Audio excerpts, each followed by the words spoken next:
Good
morning, good evening, good afternoon. Welcome, everybody. Hope everybody's doing well. What's up, Digger? Hello, hello. I'm doing pretty good, thank you. How's Canada this time of year? It's the weirdest thing. It's been so beautiful, spring, hot during the days. Apparently, we're going to go to -1 tomorrow or tonight. Damn. Yeah, I don't know how that happened, but Calgary, which is just the next province over, I think Runkle's in either Calgary or Edmonton. Actually, I think he's Edmonton. Either which way, they had the same thing, super spring, warm, and overnight they had a huge snowfall. Wow. Huge. Yeah. Huh. Yeah, so that's fun. Yeah, that's always a good time. Yeah, I was wearing my shorts yesterday. There's some serious storms in the Midwest, so if you're in the Midwest, then Careful. be careful, including some tornadoes in like the Iowa region. So that I saw, I watched briefly some of the YouTube storm tracker guys earlier, Yeah. and I was like, damn, like it's getting. Well, it's that Looks time like- of year. Yeah, it's tornado season. Yeah. So That's the thing. Everyone, the newspapers, at least in BC, they're all gearing up and already fear mongering the fire season. And it's like, you guys, it happens every single year. right. Every year. We know it's going to happen. Anyone who lives out here has already made as many precautions as they can. Right. Other than some preventative measures that could be done throughout the year that aren't being done. But that's a government thing, not a personal thing. Other than that, it is what it is. And the fear mongering, it's ridiculous. Yeah. If you live in a tornado area, you're going to live through tornadoes. If you live in fire area, you're going to live through fire. It's, it shouldn't be this shocking, but I guess we've dumbed down the people enough that every year people get surprised. Well, yeah, it's like, I mean, here in the Midwest, you're going to get tornadoes. That's why we all have basements, and that's why we all, take those kind of precautions and so on and so forth.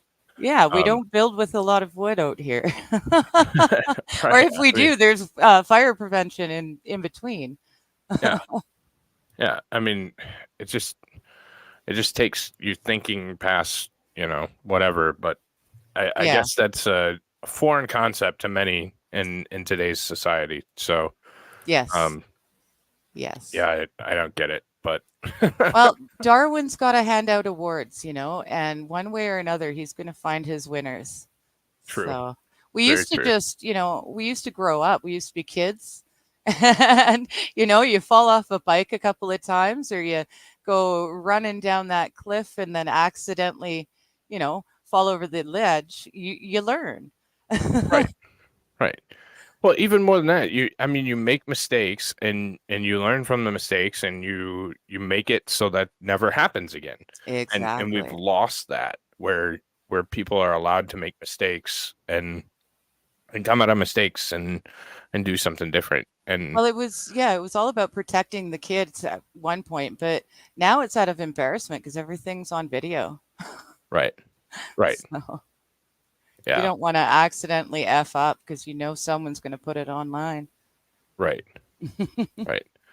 And I think that's a I think that's a problem too, and that gets into God. That could go to a different conversation, but A whole nother conversation. we'll Yes, we're try and doing abstain. history today, you guys. um, but yeah, I mean, it's one of those where um maybe we shouldn't judge people as harshly on mistakes of the past because we've all We've made all one, been there. Yeah. right? So maybe Yeah. we should have a little bit of leniency towards people kind of fucking up because we've all done it. Yeah. Yeah. So um It would but be yeah, nice.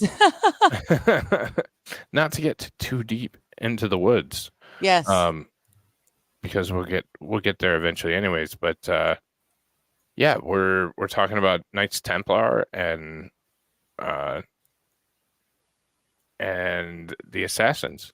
So Yes. Now I looked this up.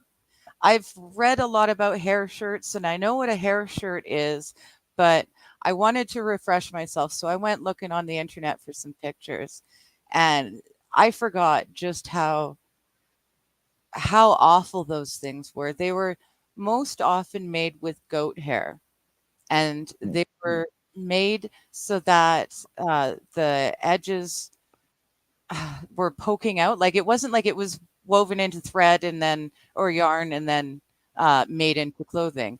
They'd take the actual hairs individually. And so you're wearing this thing that's covering your entire torso with goat hair. And every time you move in any which way, it's going to scratch and itch and rash and just horrible, awful stuff. The fact that people did that on purpose because they thought that it would bring them closer to God is just, it's ridiculous to me. I'm still trying to gather what a hair shirt is and why that why? It's like the, oh, sin, was it a sinnet? Oh, I can't remember the word for it because that's my brain. But there was another device that people would wear. I guess Mother Teresa wore one. I did not know, but it was basically like barbed wire, and you wore it around your upper thigh. So no Huh. matter what you did, whether you're sitting, standing, walking, whatever, that thing is tearing into your legs the entire time. So it's a form of self-punishment in order to show their worthiness to God, I guess. Um, I Huh. don't understand it. Hair shirts were really huge. Um, again, because goats, they're fairly prominent. But yeah, you take that itchy hair, um, and you're covered from wrist to neck to waist in this stuff. So no matter what you do and where you go, you're constantly being irritated. And it was supposed to remind you of how close and how awful sin is to you, and remind you to keep God in mind so that your thoughts can stay pure. Huh. Yeah. And then of course if you're in mourning or something, sometimes people would use them, or if there some really, really bad stuff has happened to them in their life, they'd wear a hair shirt in atonement to God. Um, yeah, I know, Linda. I thought bras were bad too, but these things have they're all over. Ew, See, style's not cool. Gemstone, that's gross. um, see, that's the kind of stuff that turns me off to the whole religion thing because it's like that seems kind of cultish, if I'm being honest. Yeah, Like I don't. No, I'm yeah. good. I don't like. Well, these guys are coming in. The Templars began in like 1112, I think it was, or 1114, Okay. around there. Um, and they were, yeah, they were coming in. The Catholic Church is only still brand new. Um, they're still babies in the grand scheme of things, and the world is still very medieval. Okay. So this is when we've got the pilgrimage happening, um, people traveling all over from all over the world to come and kill Jews or Muslims or Christians, depending on who you were and where you were coming from. But it was all holy war all the time. Hmm. Yeah, It's funny how history repeats itself. Another conversation we're not going to go into. exactly. But that's about to happen. Yes. So, uh, yeah, I'm excited to get into it because you told me previous that there's some misconceptions about what we knew about the Templars and that kind of stuff. So, Yeah, it's been um, whitewashed just like everything else in history. It's interesting. I mean, what we learned wasn't necessarily wrong, but there was more things at play in the background. So yeah, I think this will be a little bit interesting for a few of you if you enjoy your Templars. okay, Yeah. and it kind of lends itself to that the fake news or the disinformation thing is not a recent phenomena. It Oh is no. it's And something Hitler that's didn't been there for a invent it while. either. Right. Right.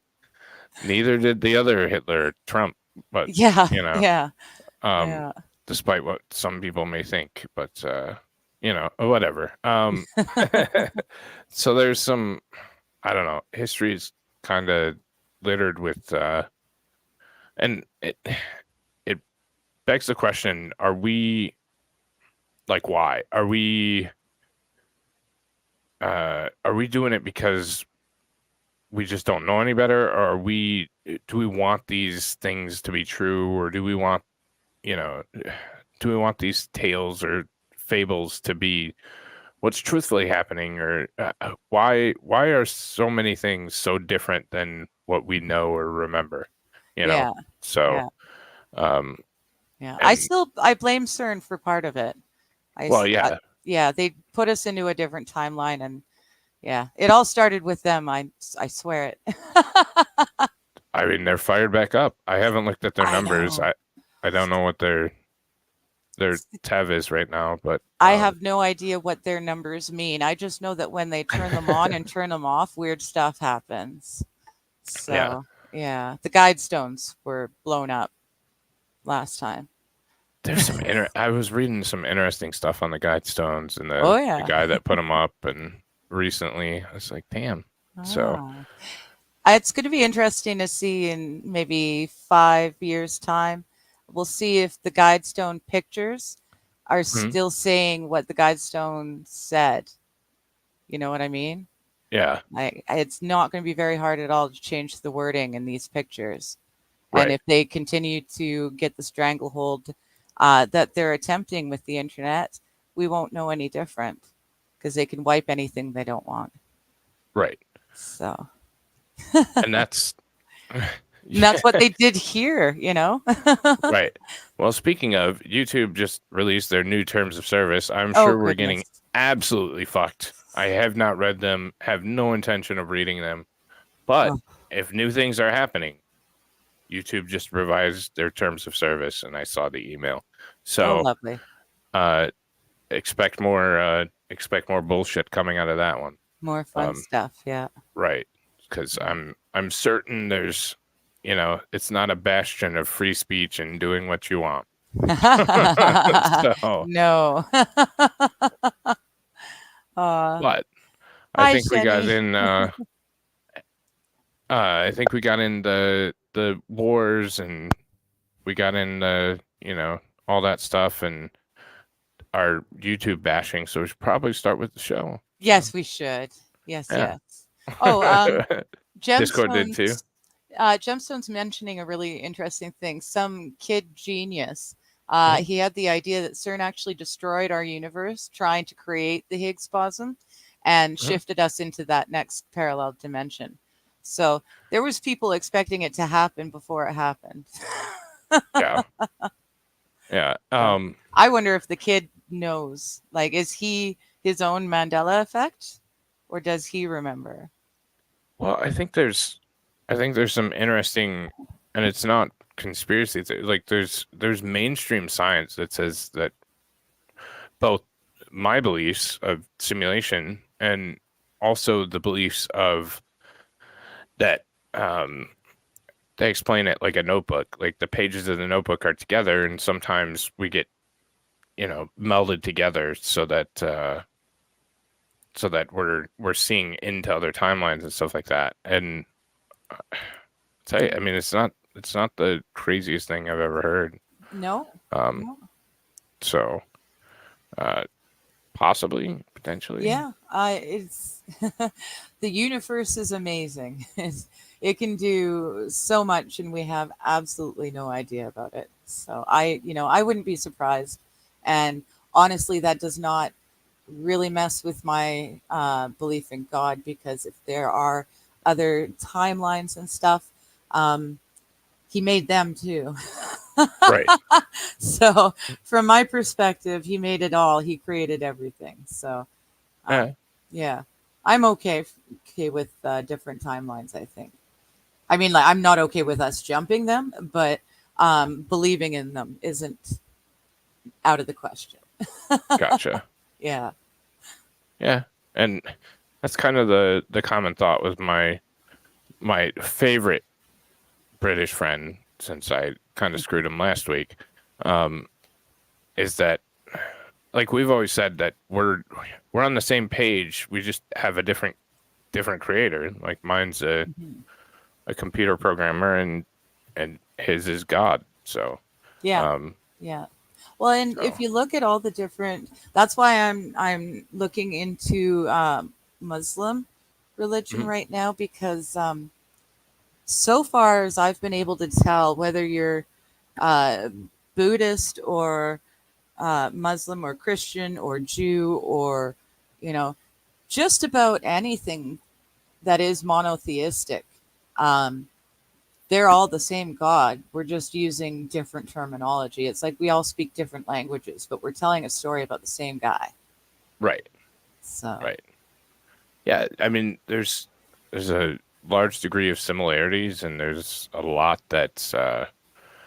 lot of overlap between different religions. There's just the a couple points where people disagree pretty strongly on it. yeah, So yeah, it's those few little points that have caused a lot of trouble in this world. yeah, But yeah, if you can take a step back from everything, um, and then just look at stuff on paper, just the stats sort of thing. The gods are all similar. Anytime you're talking about a monotheistic religion, as soon as you're talking about religions that have multiple gods, you can throw it out. But as long as right, you're talking about religions that believe in a single God, um, you put it out on paper, and they're all basically the same God. yeah, He says and does the same things. He seems to have the same powers. It's just the stories from him are different, and that I believe is down to humans. yeah, you know, we get in there and we start making rules and stuff and traditions, and we mess it all up. That's why Moses went up the hill and he was talking to God and getting the 10 Commandments down for the first time, and it's only been like a couple of days, and he comes back and they're already worshiping a golden cow, and like yeah, they couldn't do it. So we cannot just take God at face value. We are hell bent, pardon the pun, on taking things the hard way and doing things the hard way. So yeah. Well, and that's that mis and disinformation piece. Like yeah, there's if it's never been so I may not believe in religion, but it's never been religion that I've had the major hang up. It's the people and what people tell me I should do or believe or say or yeah, like yeah, sorry, I don't trust people in yeah, general. Like I'm not just going to trust that, oh, this is my account because this is, so on. So Yeah. But Yeah. But it's interesting. A lot of the times, the history that's whitewashed, and we'll see it here with the Templars. Um, you can tell why. Like when we're looking at it from our perspective here in 2024, the same sort of things keep getting erased out of the history when we put it all nice and neat into the history books. Um, yeah, but it's the same folks pulling the same strings, using different names, but always hiding, um, that have control. And that's why I will always disagree with cheesy. It's not just the Jews. It's, you got to go past that. They may claim, some of them may claim to be Jewish, but some of them claim to be Christian or Catholic or, even Muslim, I'm sure, Um, that's what they do. That's the point of the mysteries. So it was really interesting. I always looked at the Templars as uh, King Arthur and Knights of the Round Table and the chivalry. And first off, the time periods were off from my childhood knowledge, but these were definitely not. Even in the whitewashed version, these guys were not innocents necessarily, but uh, yeah, they're definitely not who they say they are. So uh, for the record, right now is not the time to challenge cheese on the Jews are bad thing. They're I not know, I bad know, thing. I know. I Yeah. wouldn't. Just She, as a I friend, I actually, wouldn't suggest that. I forgot. We had started something on Saturday, and then I got sidetracked, and now it's Tuesday. So I will get back on that, cheese. If you're listening, I will get back on that. Jeremiah wrote about King Cyrus long before King Cyrus happened, and I will prove it. All right. Well, we will get started on Yes. Bill and Okay. get going there. Hi, AP. I should probably.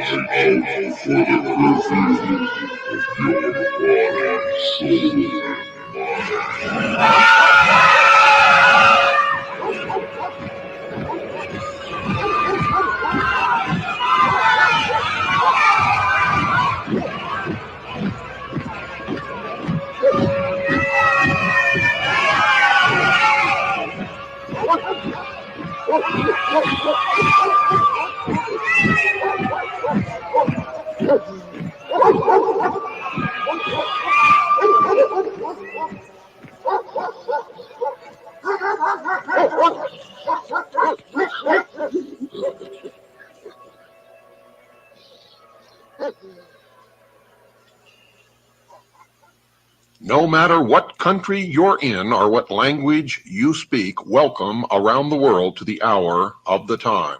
I'm your host, William Cooper. Tonight, folks, I come to you with a heavy heart.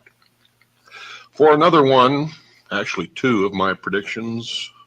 One has come true, one is about to come true. The one that has come true involved the loss of life and the injury of over 500 people. And of course, I'm talking about the bombing of the World Trade Center in New York City. As far back as 1989 and ever since, I've been predicting major terrorist attacks upon the United States. The primary number one target, New York City. I've said it so many times, and so many people attending my lectures, listening to my broadcast, and who have read my book are familiar with it. I never enjoy being right when it involves the loss of life and human injury. Nevertheless, it is another chalk mark on the board, and I remain the most accurate predictor of future world events in the history of the world. The one that is about to come true and has not yet is the prediction that I made that the United States would send troops to Yugoslavia. And it appears that that is going to happen in the very near future. Anyway, we will see, won't we? As we move into the New World Order, and all of these events are planned to take us directly into one world totalitarian socialist government. To all those people in the city of New York who lost relatives or who had friends or relatives that were injured, I offer you my deepest compassion, sympathy, and I wish that I could tell you that that was the end of it, but I can tell you that it is only the beginning.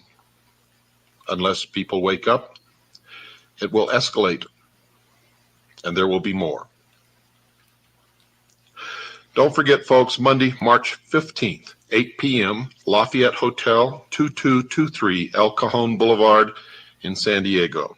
I'll be there. I'll be giving a 3-hour presentation entitled The Sacrificed King on the assassination of President John F. Kennedy.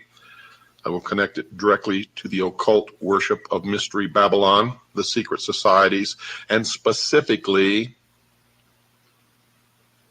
to the Scottish Rite of Freemasonry, which really is just the outward form of the old Knights Templar.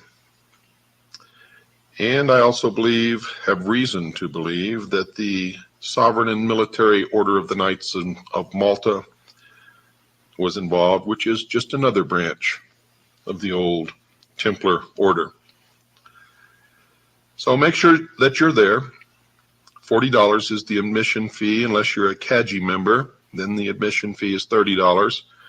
I managed to negotiate a 25% discount with the people who are putting this on and who have invited me to speak. If you're not a CAGI member, you can purchase advance tickets at the Controversial Bookstore in San Diego. If you are a CAGI member, you must buy your tickets at the event. That's the only way that we can get you the discount. If you'd like information on this whole conference, it's lasts the whole weekend. There's a lot of Looney Tunes stuff going on there.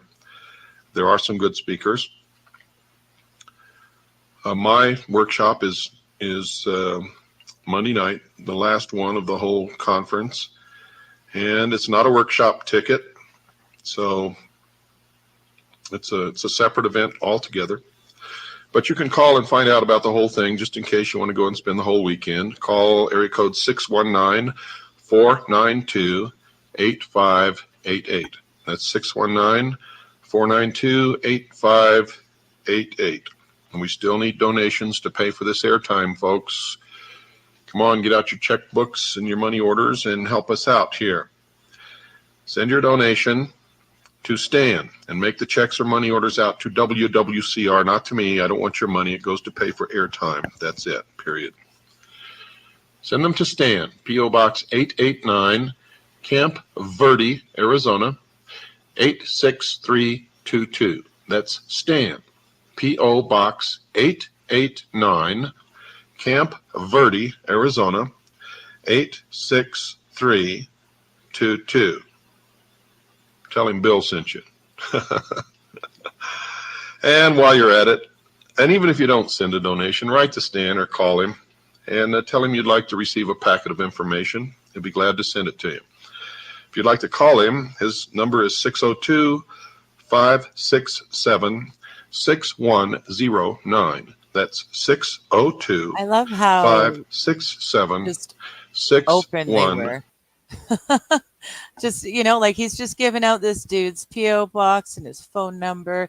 And in a moment, you're going to hear him admonish the group, now be polite. Don't be calling at all hours of the night. He personalizes it so much. It really feels like you get to know Bill Cooper, the man, the more of his things that you watch. He has his kids say the, what is it? Not the Constitution, the Declaration of Independence, sorry. And he mentions different people who are helping out the cause if they need help or, what have you. It's a real community that he builds, and you get to know the man as well. He's not just this harsh, angry short man, short in temper, not in stature. Right. But he's an actual person, and it's kind of interesting to get to know him. Well, I feel like I do know him now. I've listened to so many of his videos. right. Well, and you wonder, so was you wonder where the disconnect is. Oh, so was it like, where was the disconnect with, he just gave out this dude's phone number and address and all that stuff. Like, if I put my phone number on this video right now, it would be utter hell Oh yeah. until I changed it. Yep. Like, so why is it any different now than it was? Are people just that much of an asshole anymore, or is it the video would probably get Partially. views, but People are more self-involved, very much more selfish. yeah, People are a lot dumber in general. yeah, Just the intelligence level, morals, common sense, yeah, and logic. You take away those things, and it really is everyone out for themselves. yeah. And maybe that's the key takeaway. But like, doxing was not a thing back then. Your shit was in the phone book. All you had to do is look it up. Yeah. Like, grab a Yeah. Yellow Pages. It was right there. Yeah. So, like, doxing and this whole sending somebody to my house, like, kind of deal. Yeah. It's It's ridiculous. it's gotten the internet, when it was supposed to bring us together, has gotten so depersonalized because it allows people to be kind of shitty to each other. Yeah. And I think that's one of the downfalls of the internet is, It's a double-edged sword for sure. yeah, people have gotten far more, yeah. Yeah. So, but no, I mean, I was getting ready to stop it anyways because I was like, damn, like, Yeah. like, Yeah. and, Well, it's so cool. And he says it, and then he tells people, don't call it this time because he's getting on and la la la. right, And he just expects that people are going to understand him and be aware of it and be okay with that. I want to say obey, but obey isn't quite the right word. But people be understood that this is an respectful, older right, dude, and yeah, so let's not call him at 10 or 12 at night. right. Let's keep it between 10 and 9 or something, whatever. You used to have like phone hour, like people would lose their mind if you called it like 8:15. Like, Yes. like, My call my parents, landline at 8:15 and people would lose their shit. my mom would get so angry. We were not allowed to call or receive calls until 10 a.m. any day of the week. And if anyone called after 10 p.m., we were so much in trouble, unless we were calling for a ride home. And then they Yeah, would come and get us. But we would probably get a talking to because we were probably doing something we shouldn't have been doing, which is why we needed the ride home. right. Yep. Did you ever use a payphone and call your parents collect? And as soon as they say to say your name so they can You tell them record what you it. need. Yeah, Yeah, you we tell used them to what you do that need. as, yeah, we used to do that as a skating rink. Because that was like the thing we did, is we used to go to the skating rink. I don't know. I don't even know if Yeah. people do that shit anymore, but yeah, all the time. Wow. See, I So, never did, but that oh is really? the most brilliant thing. I don't know why I didn't think of it. I spent so many quarters on payphones. Mom pick me up is usually how it went. Exactly. Yeah. Like, they I knew had where you no were at. idea. That's big So brain. yeah. But yeah, Wow. no, it's just a different world, and now Yeah. I don't know, but Yeah. um yeah, it's nuts. It's crazy. Yeah. So But it was like that once. We can get back there. yeah, I don't At know. least in the smaller form. I don't think we're ever going to get back to that. Don't get me wrong. But Mhm. in your own communities, we can be like that again. We just have to keep reaching out to people and making sure that we keep in contact. We may be Yeah. all over the world, but Mhm. if I don't see someone for a bit, then I start to think about them, and I'll drop them a line in Discord, and the same has happened to me. And it's it's that sense of community that we need. You know, we Yeah. need people that are going to have our back. You know, even if we can only do it by listening, as you bitch and whatever Right. about whatever it is, to have people out there is just amazing, and that's what we have to keep in mind. We got to Well, it's keep like our people close. right. Well, it's like Dazzard does not give a shit about Israel or me and Cheese bitching about it. Yeah. Like he sits in there and listens to it because he enjoys it. Like Mhm. I mean, he enjoys us. He doesn't enjoy The subject per se. he Yeah. doesn't enjoy our topic. I guarantee that. But Yeah. um, But it's you know, humanity, and yeah, he can speak at any moment. He can speak out, and you guys are there. You know, yeah, there's conversation. There's yeah.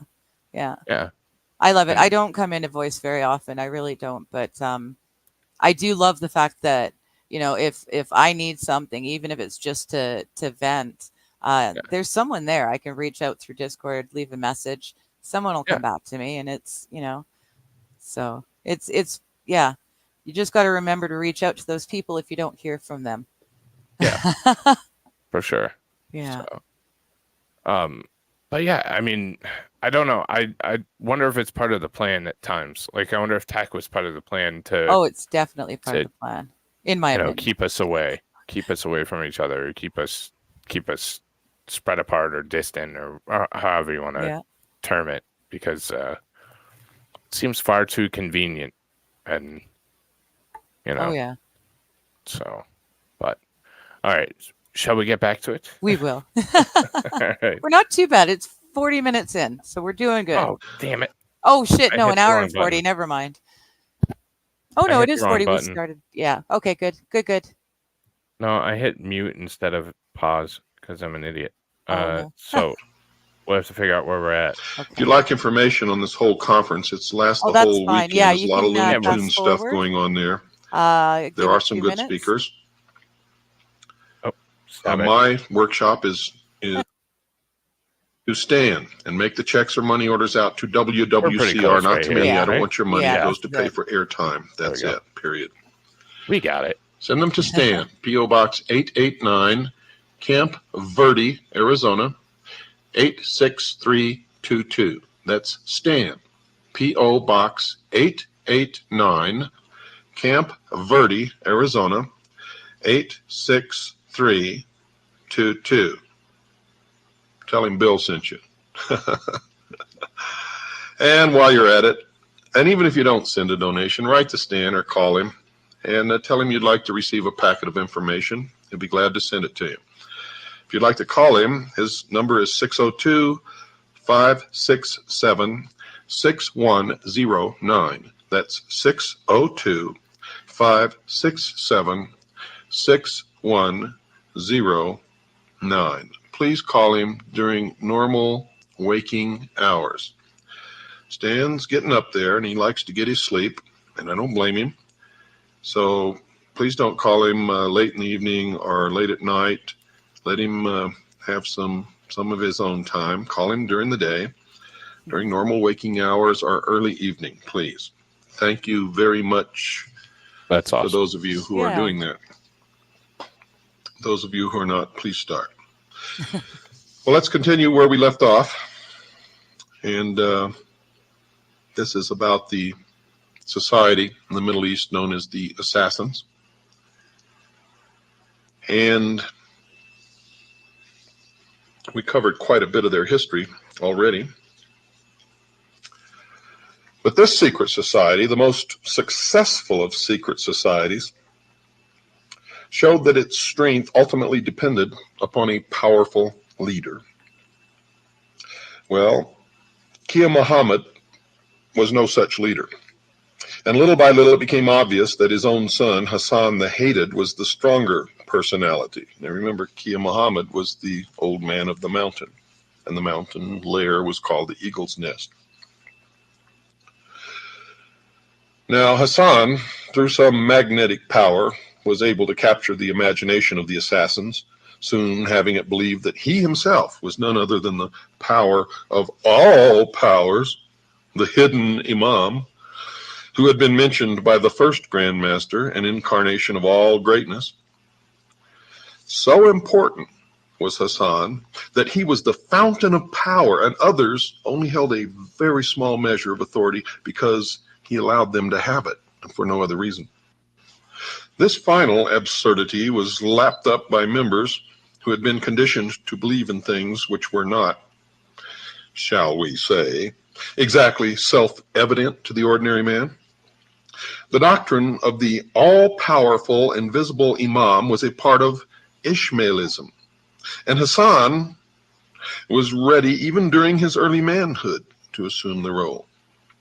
But since his father was able to assert himself by having some 250 of Hassan's followers murdered, he thought it wiser to hold his hand. In 1163, his chance came. Muhammad died, and Hassan II issued an order to all Ismailis to collect below the castle of Alamut. Never before had such an assembly of killers, fanatics, and dedicated perverters of the truth been seen. Hassan, probably in a state of megalomania, assured them that he had received a message from the Almighty, that is, from now, all the bonds of religion were loosed. Everyone might do as he liked. Later, in the modern age, we were to hear that again as, quote, the whole of the law shall be do as thou wilt, unquote. It was not necessary, he said, to keep up pretenses, and furthermore, he, Hassan, was none other than the hidden Imam. His word was law, and he was a form of the divinity, not merely relaying instructions from above, but the divinity. Now there was one further obstacle, folks. According to Ismaili doctrine, the hidden Imam was to be of the family of Hashim, the blood of Muhammad the Prophet. Such descendants were known and revered, and it was common knowledge that Hassan too was not one of them. He overcame this difficulty by stating that he was not in fact the true son of Kia Muhammad the Persian, but an adopted child of the Caliphal family of Egypt. This pretense was carried on for 4 years, during which the crazed Hassan showed that he was not as mad as he might have been by consolidating quite efficiently the power of the cult. Eventually, he was assassinated by his brother-in-law, Namwar the Famous. Now the father-to-son succession seemed to be established. Muhammad II, son of Hassan II, began the cultivation of letters and sciences, which was to distinguish successive grandmasters of the order. It was a conceit of his in the time of the greatest flowering of Persian literature that he was supreme among poets and philosophers. He used his assassins also to drive this point well home. The Imam Razi, one of the greatest thinkers of the time, refused to acknowledge the assassins as the most advanced theologians, so Muhammad II sent an envoy to him promising either a swift death by dagger or a pension of several thousand gold pieces a year. Suddenly, oh yes, suddenly, the learned Imam's discourses seemed to lose their bite. One day soon afterwards, he was asked why he did not attack the assassins as of old. Because, said the old man with a nervous glance around the assembly where a murderer might lurk, their arguments are so sharp and pointed, and indeed they were. For 35 years, Muhammad II ruled the Ismailis with a rod of iron. The only law was that of obedience to the assassin will. The observances of ritual Islam were abolished. A new star had risen, remember that star? A power to stiffen resistance to crusader penetration. Saladin, who was to become an implacable foe of the assassins. The Syrian branch of the cult grew in power, while the activities of the Eastern assassins were carried out much more quietly, with missionaries being sent to India, Afghanistan, even the remote Pamir Mountains which straddle China and Russia, where even today adherents of the sect are to be found. Saladin had overcome the other Ismaili branch, the original home of assassin Egypt, and restored the true faith to the people of the Nile. He now had enough booty for 10 years' war against the Crusaders in Palestine and troops to spare. His first task was to unify the forces of Islam, and this he determined to do by force, if necessary. Sinan, ancient of the assassin cult in Syria, decided to oppose this terrible enemy of the Fatimites. 3 assassins fell upon Saladin and nearly killed him. This made the sect a priority target for the Saracen chief. The old man of the mountain, for his part, who was now Muhammad II, now unleashed a succession of fanatics in every kind of disguise upon Saladin. And by 1176, Saladin decided that an end must be put to the cult. He invaded their territory and started to lay it waste when the assassin chief offered him freedom of action to fight the Crusaders and no further attempt upon his life if the cult were spared. Now, these terms were agreed to, and henceforth no assassin ever again attempted to molest Sultan Saladin. This period introduces Sinan as yet another strange and terrible assassin leader, for he had decided that he was the incarnation of all power and deity, and that he would live the part. Sinan was never seen to eat or drink, sleep, or even to spit. Now, can you imagine this? A living human being, never seen to eat or drink, sleep, or even to spit. Between sunrise and sunset, he stood on a pinnacle of rock, dressed in a hair shirt, and preached his own power and glory to delighted assassins. Have you ever worn a hair shirt? Have you ever stood on a pinnacle of rock between sunrise and sunset? I mean, every sunrise and sunset? And wearing a hair shirt every sunrise and sunset? Well, folks, this is historic fact. This is not something that someone made up. Crazies. Okay, so one, there's your hair shirt thing. Mm-hmm. Still don't understand what the hell it is, but I'll take your word for it. I'll find you a picture. Perfect. Secondly, like, so these are another one of those things. There's no way in hell somebody stood on a rock every day and didn't eat, or it's not physically possible to. But that's the thing. It is. I mean, if you think about it, you have to be very disciplined. But sunrise to sunset, that's not a full day. You can eat and drink an awful lot between sunset and sunrise. Yeah. If people can sleep on beds of nails and walk across broken glass and stuff like that, it takes discipline, but it can be done. I'm thinking there's got to be a touch of madness in there somewhere, at least this guy specifically, but it was definitely an intelligent madness. Like, he knew what he was doing.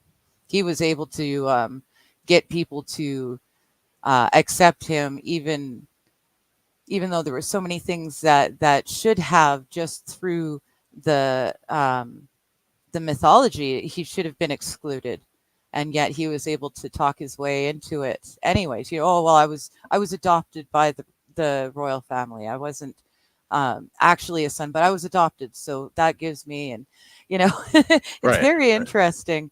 But yeah, I'm not surprised. I've heard of tree huggers that sit on tiny platforms for weeks on end on a way up in a top of a tall tree to protect the tree, and they have nothing but this tiny little platform to sit on.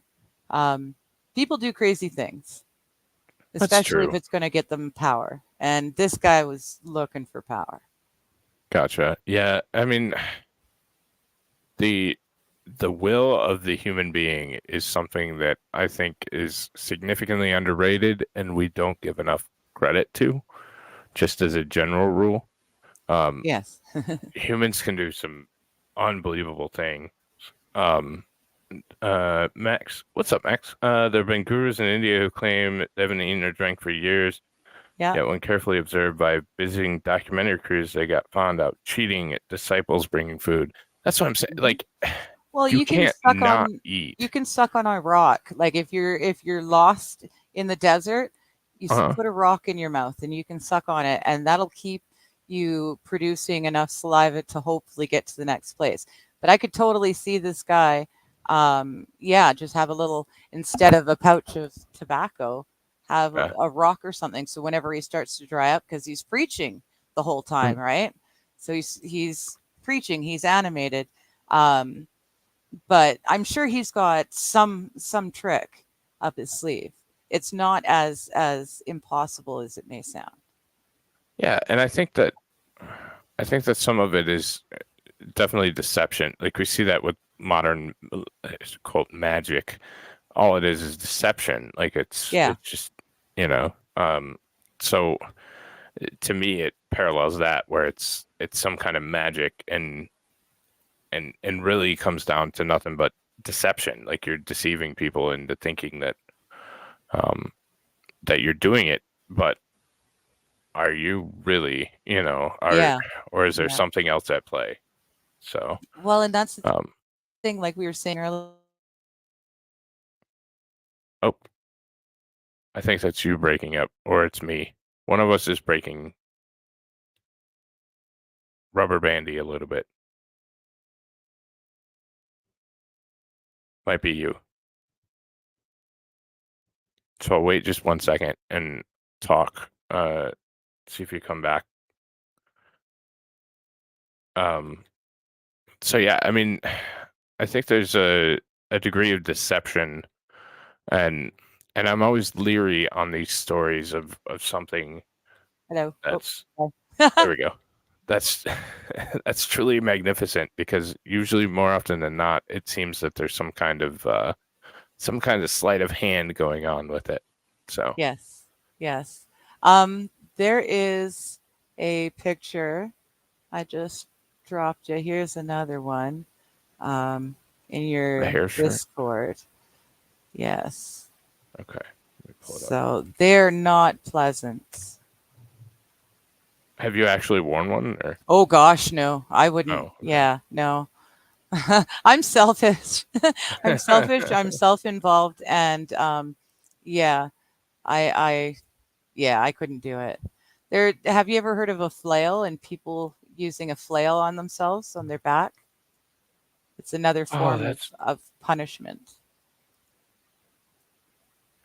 So they're not comfortable, and it's not, like I said, it's not like it's goat hair or whatever hair that's been turned into yarn and then made into a shirt. It is the actual hairs. So they're woven together just enough so that the pointy tips of all these stiff goat hairs are constantly scratching into you, digging into you.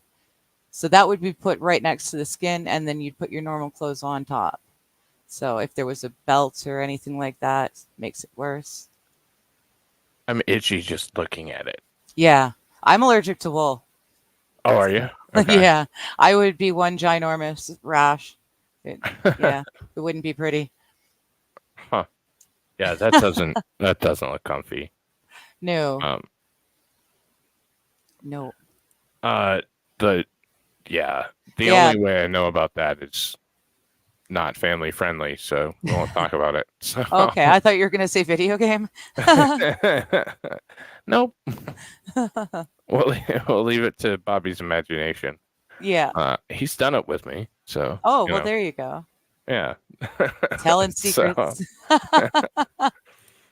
Damn it! There I go again. But yeah, so I'm always leery of the things that are usually, if it's way too far out there, then it's probably not actual or true or whatever. Yeah. So it's not as out there what this guy does. It's really not that out there in the grand scheme of things. It really isn't. especially for the era that they're living in.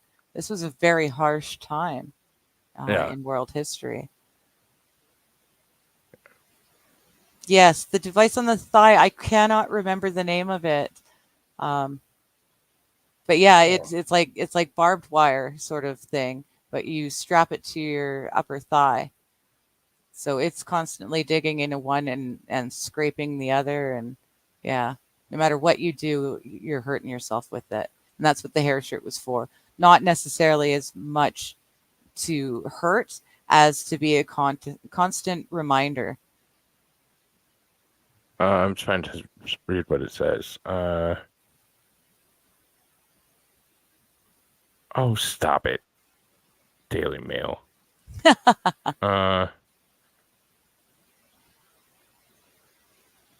Those are torture methods. I don't see it either. Like I see articles about it, but I don't see. Oh, I might have sent you the wrong one. Yes, a shirt of haircloth formerly worn by penitents and ascetics. It's a coarse garment intended to be worn next to the skin, keeping the wearer in a state of discomfort and constant awareness of the shirt's presence. So they were literally, most common was goat hair. And if you put the picture back up, you can actually see the. Oh shoot! I got rid of it. Sorry. Oh, how dare you! I'm sorry. But no, it's because goat hair isn't that long, but it's very, very coarse and almost spiny. And they don't turn it into yarn and then make the shirt. They collect the hair and I'm not even sure. It's a form. I would assume it would be like a form of braiding almost, but the pointy ends of the hair are left out, so it's digging into your skin. So you're constantly scratching and scraping everywhere that it touches. So, and imagine putting like chainmail on top of that. So there's this is definitely not for religious purposes. This is more of the kink fest, but it's called a pentennial belt or silicium. Yes, that's the thigh thing, the silicium. That's the word. All I could come up with was civet, but that's not right. That's a whole totally different thing. This is for very kinky purposes, not for particularly, Yeah. Well, previously in history, it was more for religious purposes, although who's to say it wasn't also a kinky thing? Right. Right. But yeah, Mother Teresa wore one of those. Huh. Yeah. Okay. Yeah. And then while looking for this device, I just have to, because this picture. Oh, wow. Somehow I got into punishment devices, and Medieval then I got punishment, into, where that looks incredibly painful. Yeah. Yeah, I wouldn't. You got to remember too, this is meant to be painful. So the guy's probably alive for a bit of it anyways. Yeah, that's what I was afraid of. It hurts just thinking about it. It's incredibly uncomfortable. Yeah, yeah. So yeah, that's torture. The hair shirt could be used for torture, but it was one of those religious items. At that point in time in history, a lot of people thought that the more you suffered, the closer you were to God, sort of thing. It reminded you not to sin, and it reminded you to keep praying to God constantly. So, yeah, it's not fun. In my favorite book of the Bible is Esther, and in it, at one point, there's a call going out to kill all the Jews in the land, and her uncle Mordecai goes to the front gates of the king's palace in a hair shirt and covered in ash, and he just sits there and cries because he can't go through the gate, and his niece Esther has become one of the king's harem. So he's Okay. just moaning and crying in this hair shirt and covered in ash, bewailing the doom that the Jews are about to face, sort of Huh. thing. Yeah. And of course, it gets attention, and the guards came and talked to him and passed message, and everything is fine because the Jews made it through. They actually got a bigger massacre bylaw. Back in the day, in that time, if the king wrote a law down, it was set in stone. Even the king could not reverse it. So the declaration that he had made that you could kill all the Jews it had to be enforced, but the second one allowed the Jews to defend themselves and retaliate. Okay. Yeah. So it was interesting that the law stood so strong that even the king who made the law couldn't renege on it. If only Canada had that for Trudeau. Shit. We almost do, yeah.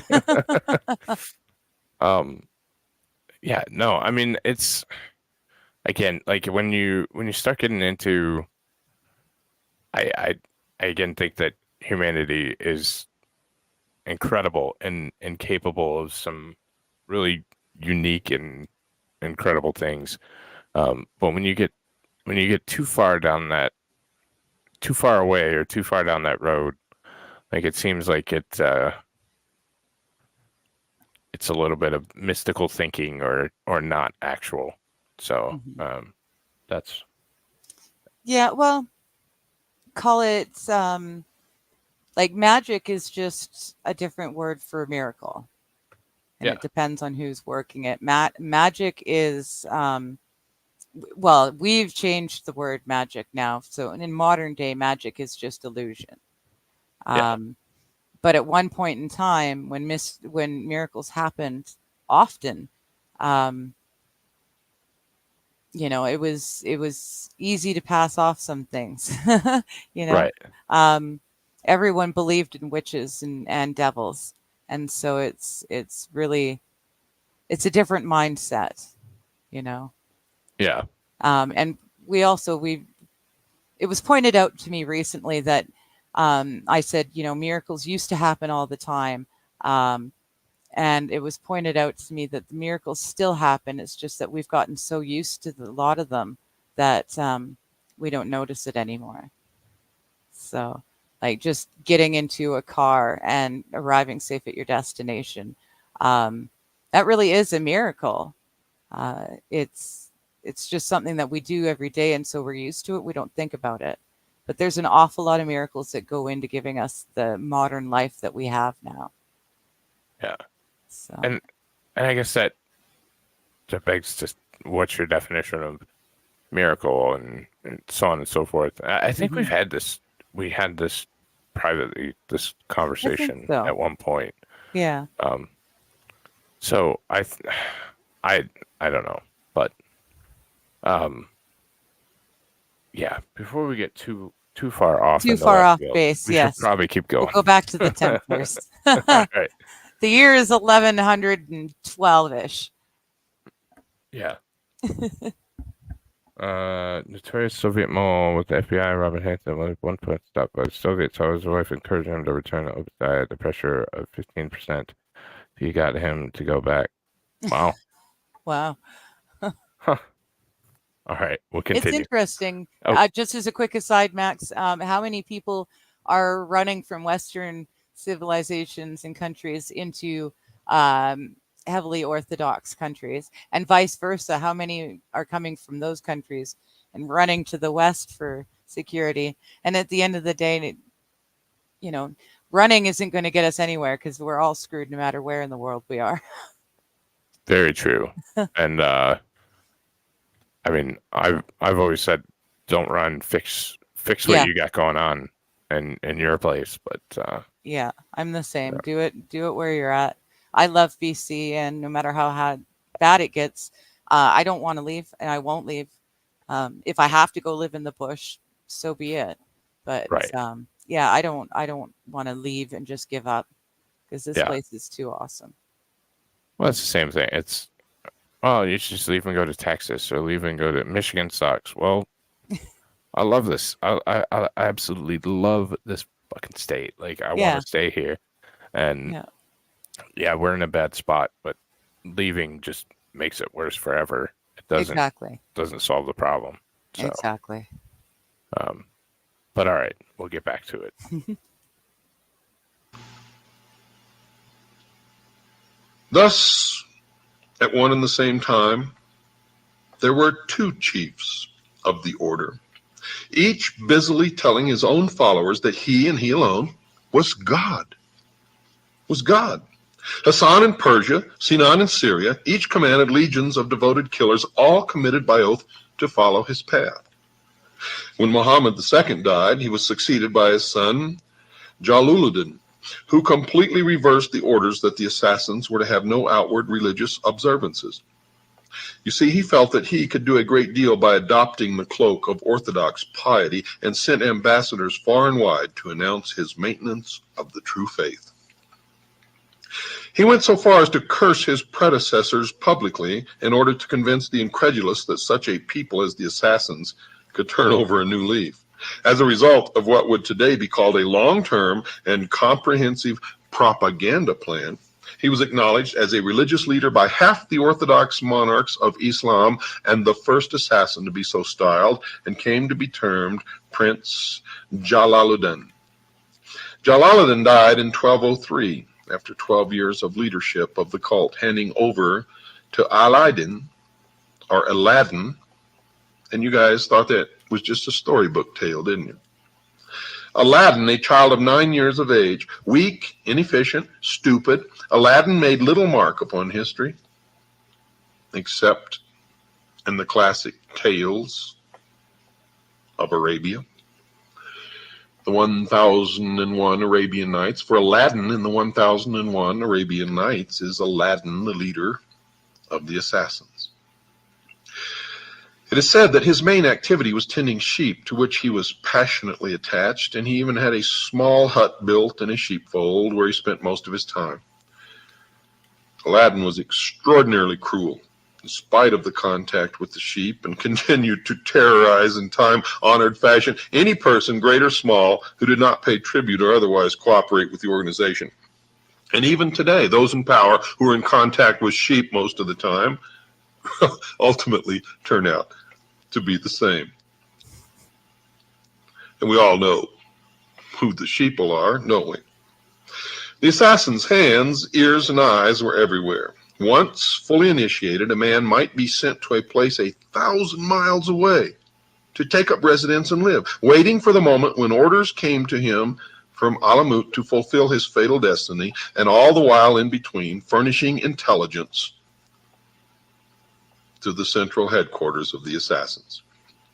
A story is told of the court of the Shah of Khwarizm.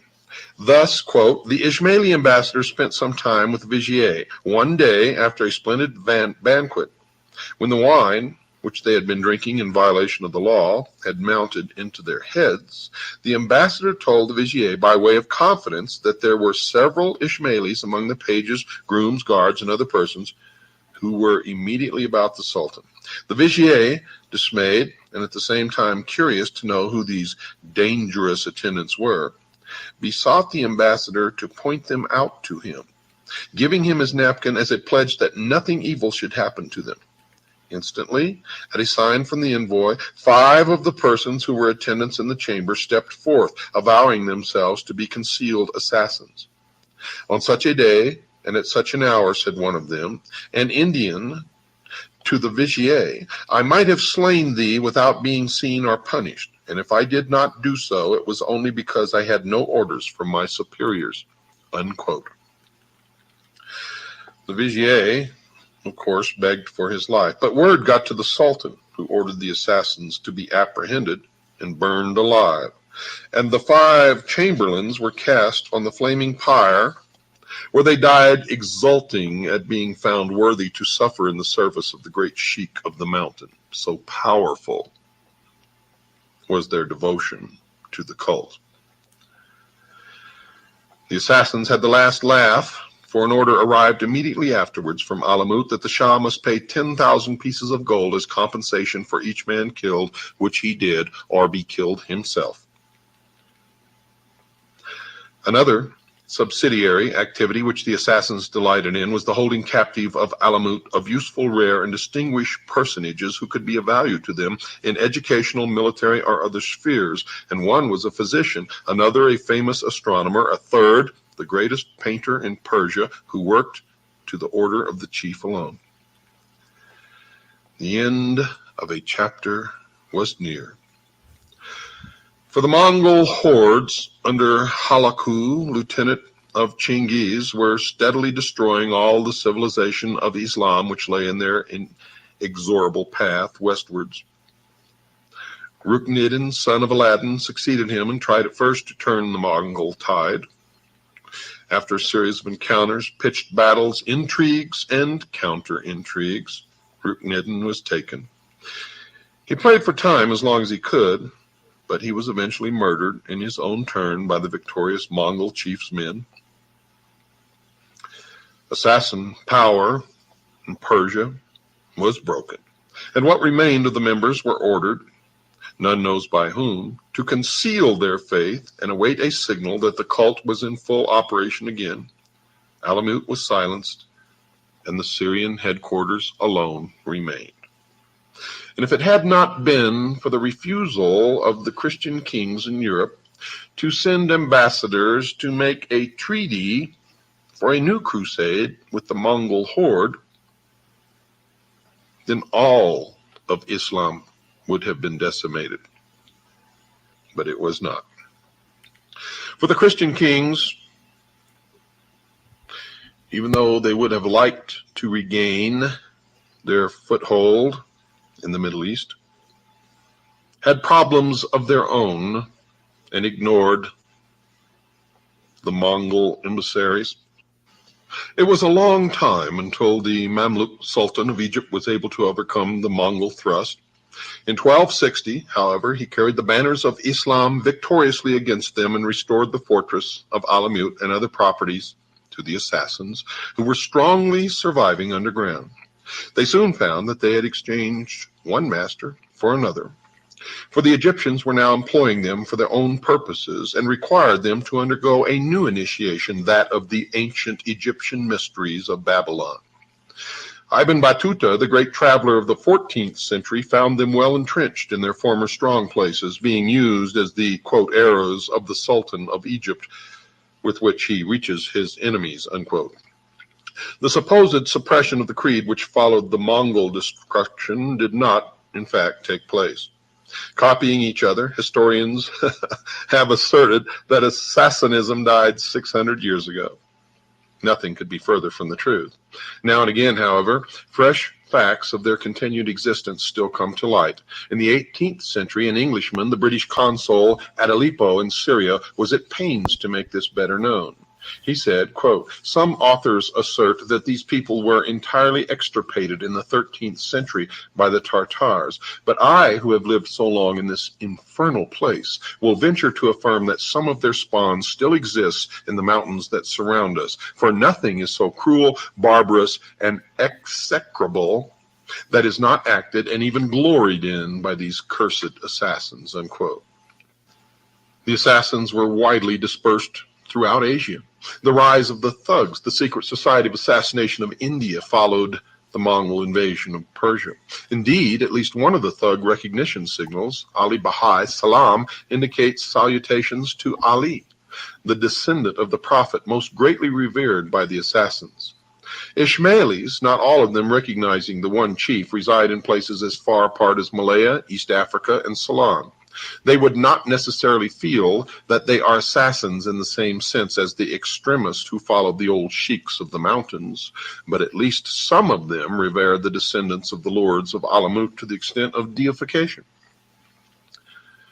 The modern phase of Ishmaelism dates from 1810, when the French consul at Aleppo found that the assassins in Persia recognized as their divinely inspired chief a reputed descendant of the fourth Grand Master of Alamut, who then lived at Kek, a small village between Isfahan and Tehran.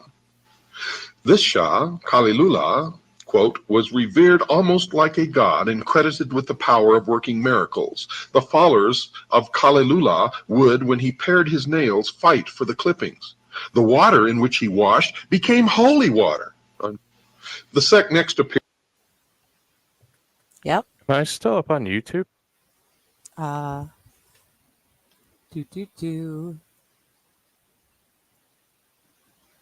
Live. Yep. Because on mine it says, "Oops, something went wrong," and there's nothing there. Let me refresh here. There's mine right now. Yeah, no, you're still live.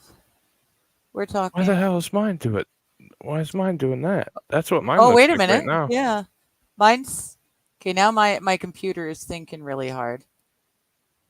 That's very strange. How about you guys in chat? Yeah, you can hear me. You can hear us. What the hell? You can see us. That's very strange. Huh.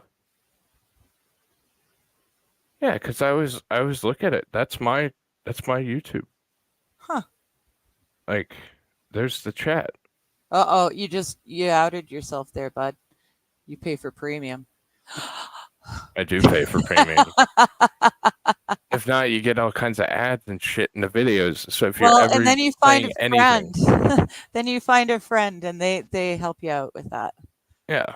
Yeah. Yeah.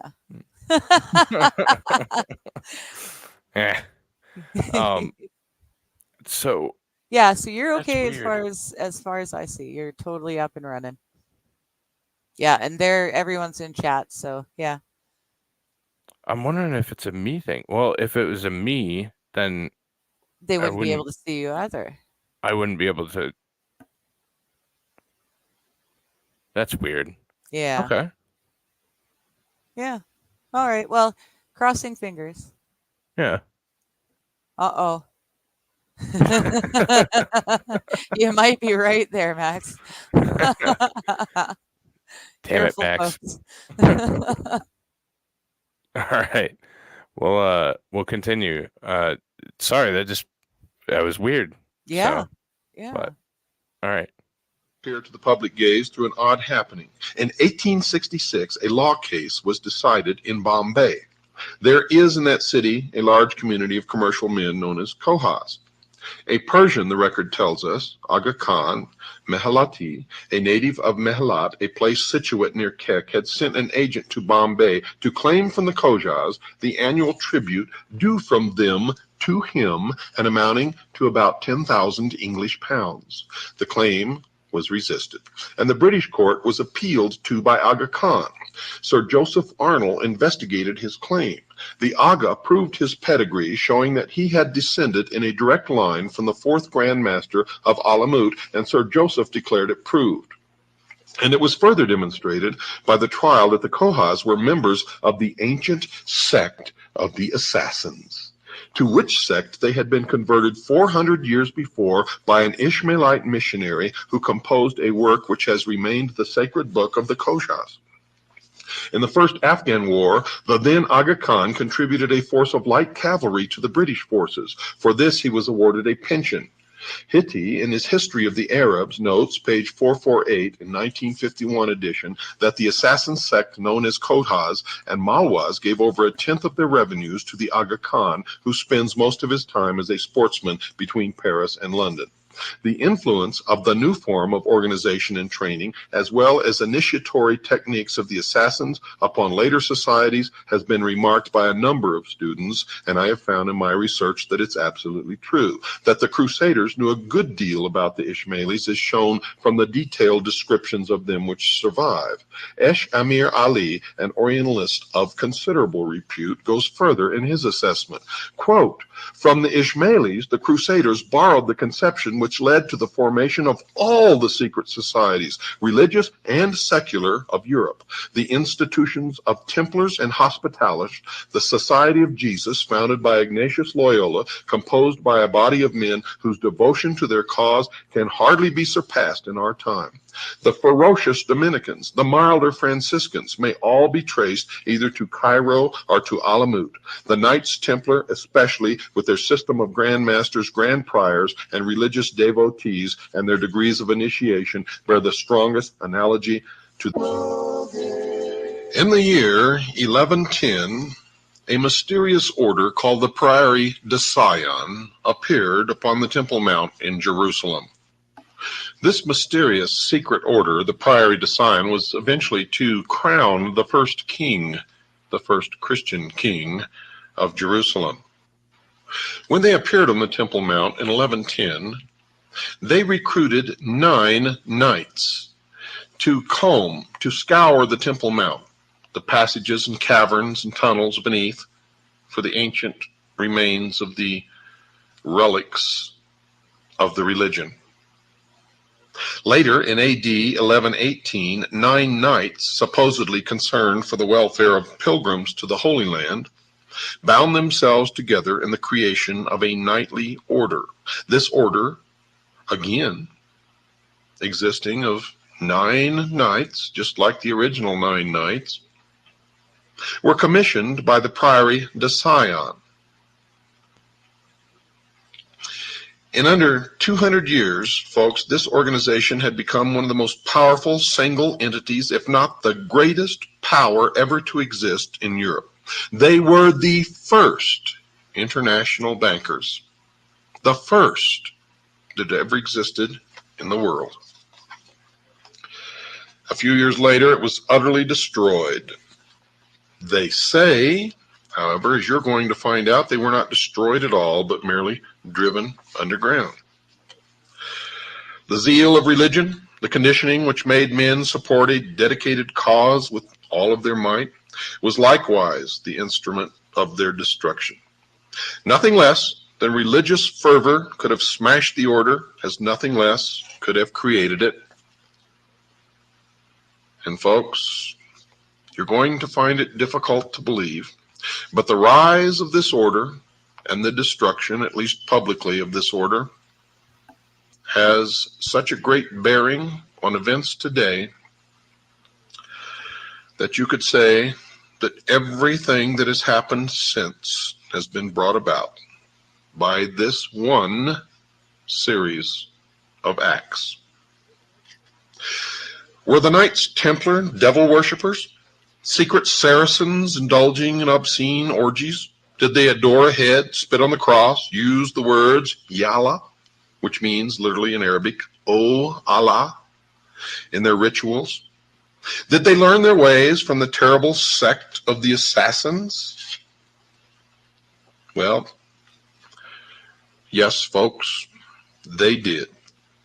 And they are the link, at least in that day, would have been considered the modern link between the ancient mystery religion of Babylon and Europe. For the religion had come to Europe long, long before the Templars ever emerged and made their appearance in the ancient worship of the sun by the Druids and the Celts and the tribes, the Germanic tribes, who had made their way thousands of years ago from the Middle East up through Asia, across Russia, and into Europe. They brought Mystery Babylon with them and practiced it as what we know now today as the pagan religion. And Stonehenge is actually an ancient Babylonian temple of the sun. And you will find how all this connects later. But the origin of this was lost, and the ability to control large numbers of people by the use of the hidden knowledge of the ages was lost. It wasn't until the Knights Templar bought and brought the mystery religion of Babylon to Europe that the ancient worship of the sun again took hold amongst the Christian countries in the guise of Christianity, which was itself, at that time, I'm not talking about the teachings of Christ now, I'm talking about the perversion of the teachings of Christ, the melding of the teachings of Christ with the ancient worship of the sun, the mystery religion of Babylon, which became the Catholic Church, was indeed another branch of the ancient mystery religion of Babylon. Now, some of you out there may be confused on all of this. If you've been listening from the beginning of this series, then you're right on target. You're not confused. You know exactly what I'm talking about. If you've picked up this series somewhere in the middle, then you need to call Stan and order the studio quality tapes. They're in stereo. They're on TDK tapes. They are first quality tapes and crystal clear. You need to order this series from the first tape, the very first. And that was broadcast on February the 12th, I believe, a Friday. But anyway, Stan will know. Give him a call at 602-567-6109. That's 602-567-6109. Or write to Stan and ask him for an information packet at P.O. Box 889, Camp Verde, Arizona, 86322. That's P.O. Box 889, Camp Verde, Arizona, 86322. Now, folks, the original objective of the Order of the Temple, the Knights Templar, which immediately became the subject of applause throughout Christendom, was to combine the two functions of monk and knight, to live chastely and fight the Saracens with the sword and spirit. The sweet Mother of God, at least outwardly they say, was chosen as their patroness, and they bound themselves to live in accordance with the rules of St. Augustine, electing as their first leader Hugh de Payens. Now, King Baldwin II granted them a part of his palace to live in and gave them a grant towards their upkeep. Now, the part of the palace that they lived in was actually an ancient mosque, which was built upon the actual location of the old Temple of Solomon on the Temple Mount in Jerusalem. The Knights Templar vowed to consecrate their swords, arms, strength, and lives to the defense of the mysteries of the Christian faith, to pay complete and utter obedience to the orders of the Grand Master, to fight whenever commanded, regardless of perils, for the faith of Christ as they understood it. Among the vows taken were those which forbade their yielding even a foot of land to the enemy, whoever the enemy was, and not to retreat, even if attacked, in the proportion of 3 to 1. They chose the name Militia Templi, Soldiers of the Temple, after the temple supposedly built by Solomon in Jerusalem, near which they had been assigned quarters by the king, but in reality had nothing to do with the Temple of Solomon. Some say that the Templars derived their idea of their order from that of the Hospitallers who looked after Catholic pilgrims to Palestine, for there was little hospitality to be had from the native Orthodox Christians of those parts. Others hold that there was an even older order from which they received their inspiration. No reliable evidence on this point is, however, available according to the, quote, establishment, unquote, historians. Although for those who really research the true history of the secret orders, and specifically the Knights Templars, there's a direct connection to the assassins and the Rosh Hashanah. Although the Templars were so poor that 2 men had to share a horse, they say, but that is not true at all, and their seal commemorated this decades after they became one of the richest communities of their time, they soon attracted favorable notice and support. Now, the 2 knights riding the horse was a symbol of sacrifice. It denoted their vows of poverty. In truth, each knight not only had a horse, but he had what they called a yeoman. He had a spare horse. He had a pack horse, and he had several horses in reserve and a whole train of servants. But the Knights Templar were the first true, as we know it, in modern times. In modern times, there were others before, but they are the first true in modern times. By modern, I say, from the time that Europe escaped from the old tribal paganism. In other words, in the year 1110, I consider that the beginning of the modern age, although historians may disagree with me. It's the beginning of everything that's ever happened since, and everything that's happening today can be traced right to the door of the Knights Templar. And that's why I say that. They were the first modern order to practice what we now know as true communism. They were the ones who brought international socialism into Europe, which has always been the tenet and the creed of the mystery religion of Babylon.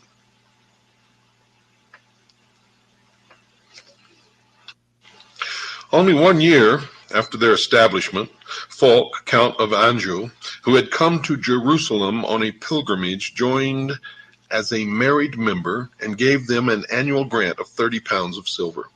This example was soon followed by other devout Western princes. For the first 9 years of their existence, the knights continued to live a life of chastity and poverty in accordance with their vows. They adopted a striped white and black banner called the Busat, after their original piebald horse, and this word also became their battle cry. Special raiment they had none, and they wore whatever clothes were given to them by the pious, but little by little, as one writer puts it, they were to become haughty and insolent. And the black and white banner, the translation of the meaning of which was for the, again, exoteric. For the real meaning of the black and white banner was the meaning of the androgynous God, the positive, the negative, the black and the white, the yin and the yang, the male and the female combined into one, and that was the real meaning of the black and white banner. And it's carried forth today on the floor of many of the temples of Freemasonry, where the black and white checkered pattern exists, and in one famous cathedral in Europe, built by the Knights Templar. They disguised their esoteric religion in an exoteric manner that would be accepted by Christianity. Baldwin of Jerusalem, who had been a prisoner in the hands of the Saracens and knew of their disunity, realized at about this time that Islam must eventually unite against the Christian invasion, and he decided that the Templars would prove ideal allies in the battles which were to come. In 1127, therefore, he sent 2 Templars with his strong recommendation to the Pope, applying for official recognition of the order by the Holy See. And this is the first time that the Templars even were considered to be close to the center of religion, the Christian religion in that day, the Catholic Church, the Pope. For they were not commissioned as a Christian order. They were not commissioned by the Pope or by the Church.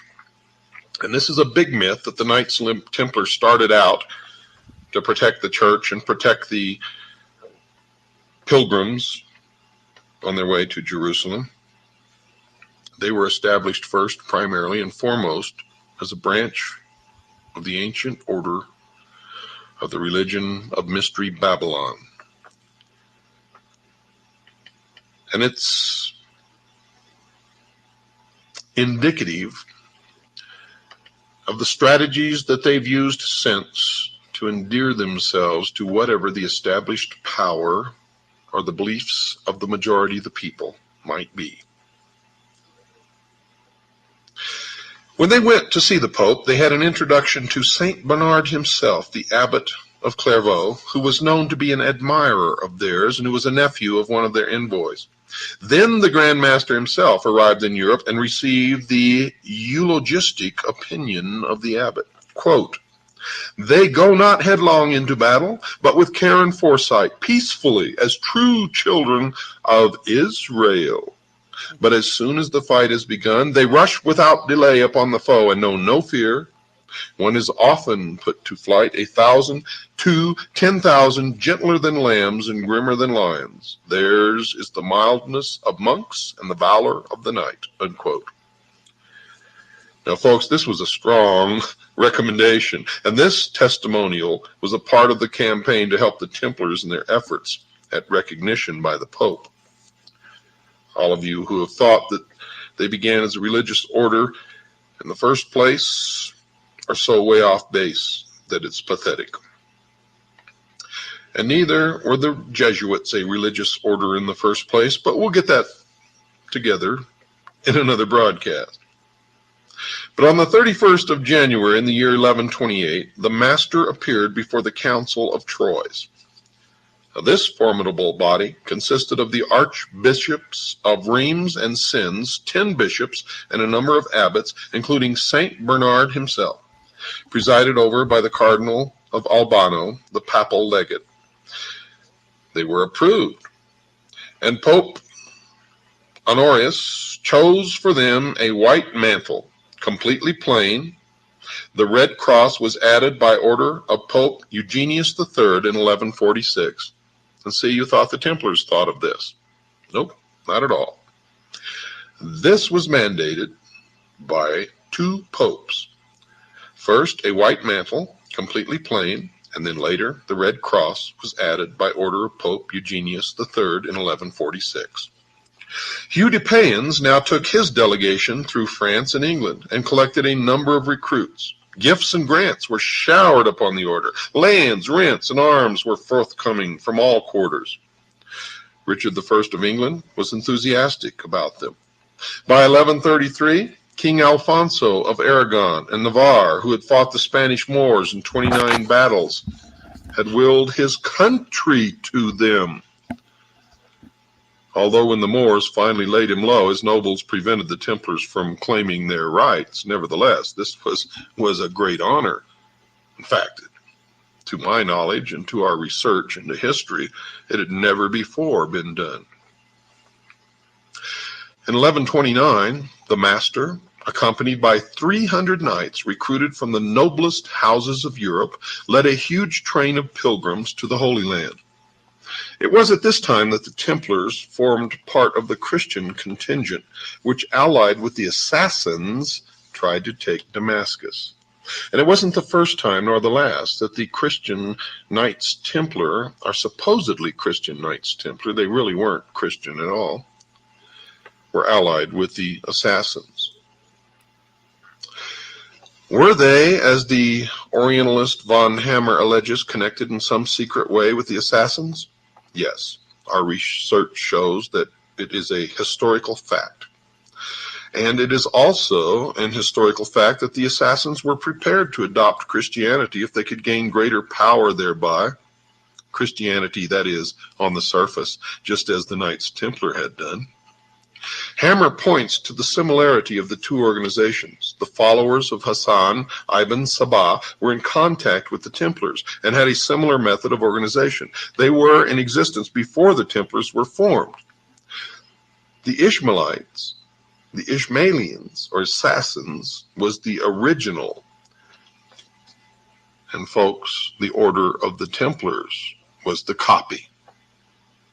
The balance of Western opinion is against this contention, more particularly because one feels from wide reading of historians great sympathy is felt for the cruelly treated and arbitrarily disposed Templars. Thus, Kitely, who made a close study of the order, attacks those who would claim that the Templars were an assassin branch, but when you do research into the associations and memberships of Kitely, you'll find that Kitely was himself a Knight Templar.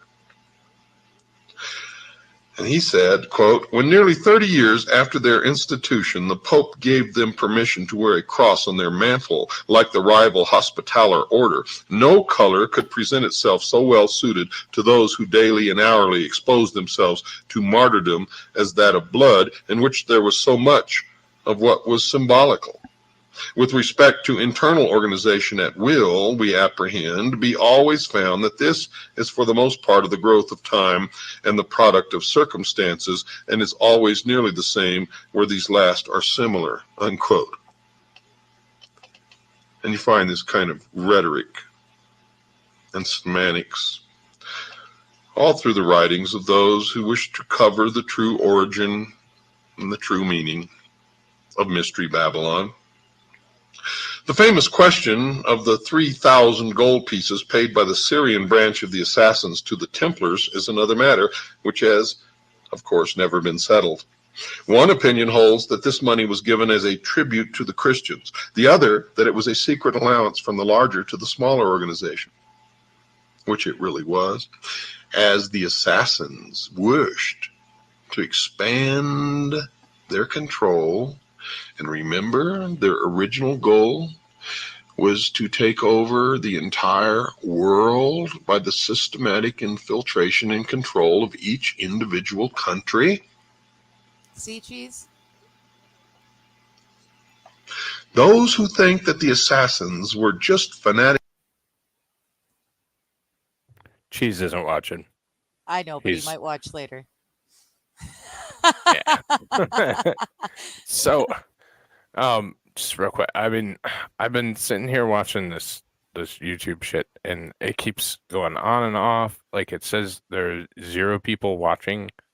I'm like, dude, like this, and this is gonna get even screwier. This is a complete departure from the actual show for a second, but it's gonna even screwier as we get closer to November. And yeah, just get ready for it, ladies and gentlemen, because it's gonna get interesting.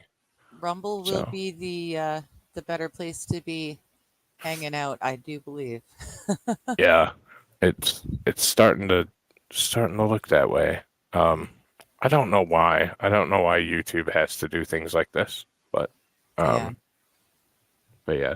All right, we'll get the last 3 minutes. I just wanted to, since you made a comment, so.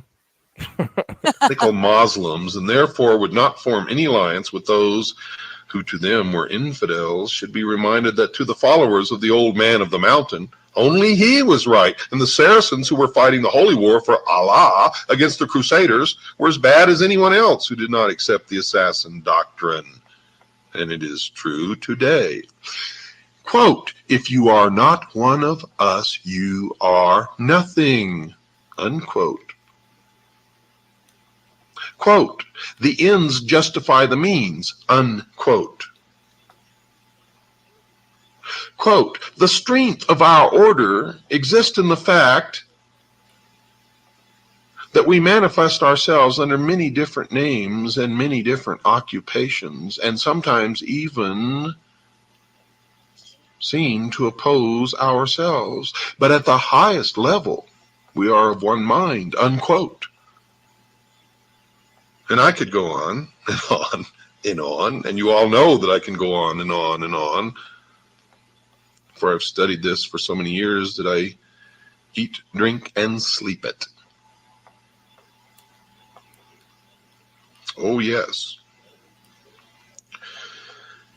Well, eventually grave charges against the Templars during the Crusades included the allegation that they were fighting for themselves alone. And more than one historical incident bears this out. The Christians had besieged the town of Ascalon in 1153 and were engaged upon burning down the walls with large piles of inflammable materials. Part of the wall fell after a whole night of this burning. The Christian army was about to enter when the master of the temple, Bernard de Tremeliae, claimed the right to take the town himself. This was because the first contingent into a conquered town had the whole spoils. As it happened, the garrison rallied and killed the Templars, closing the breach. There seemed good grounds for believing that the power which they had gained caused the Templars to devote their efforts as much as their own order's welfare as to the cause of the cross, in spite of their tremendous sacrifices for that cause. Having no loyalty to any territorial chief, they obeyed their master alone, and hence no softening political pressure could be put upon them. Well, this might well have led to an idea that they were an invisible superstate, and that is exactly the fact. But this does show some similarity with the invisible empire of the assassins. If none can deny their bravery, their high-handedness and exclusivity in less than 150 years after their founding gave them the reputation of considering themselves almost a law unto themselves. And now, dear listeners, we get into the meat. The direct connection between the historical events and the events that are happening today. Don't miss even one episode. Do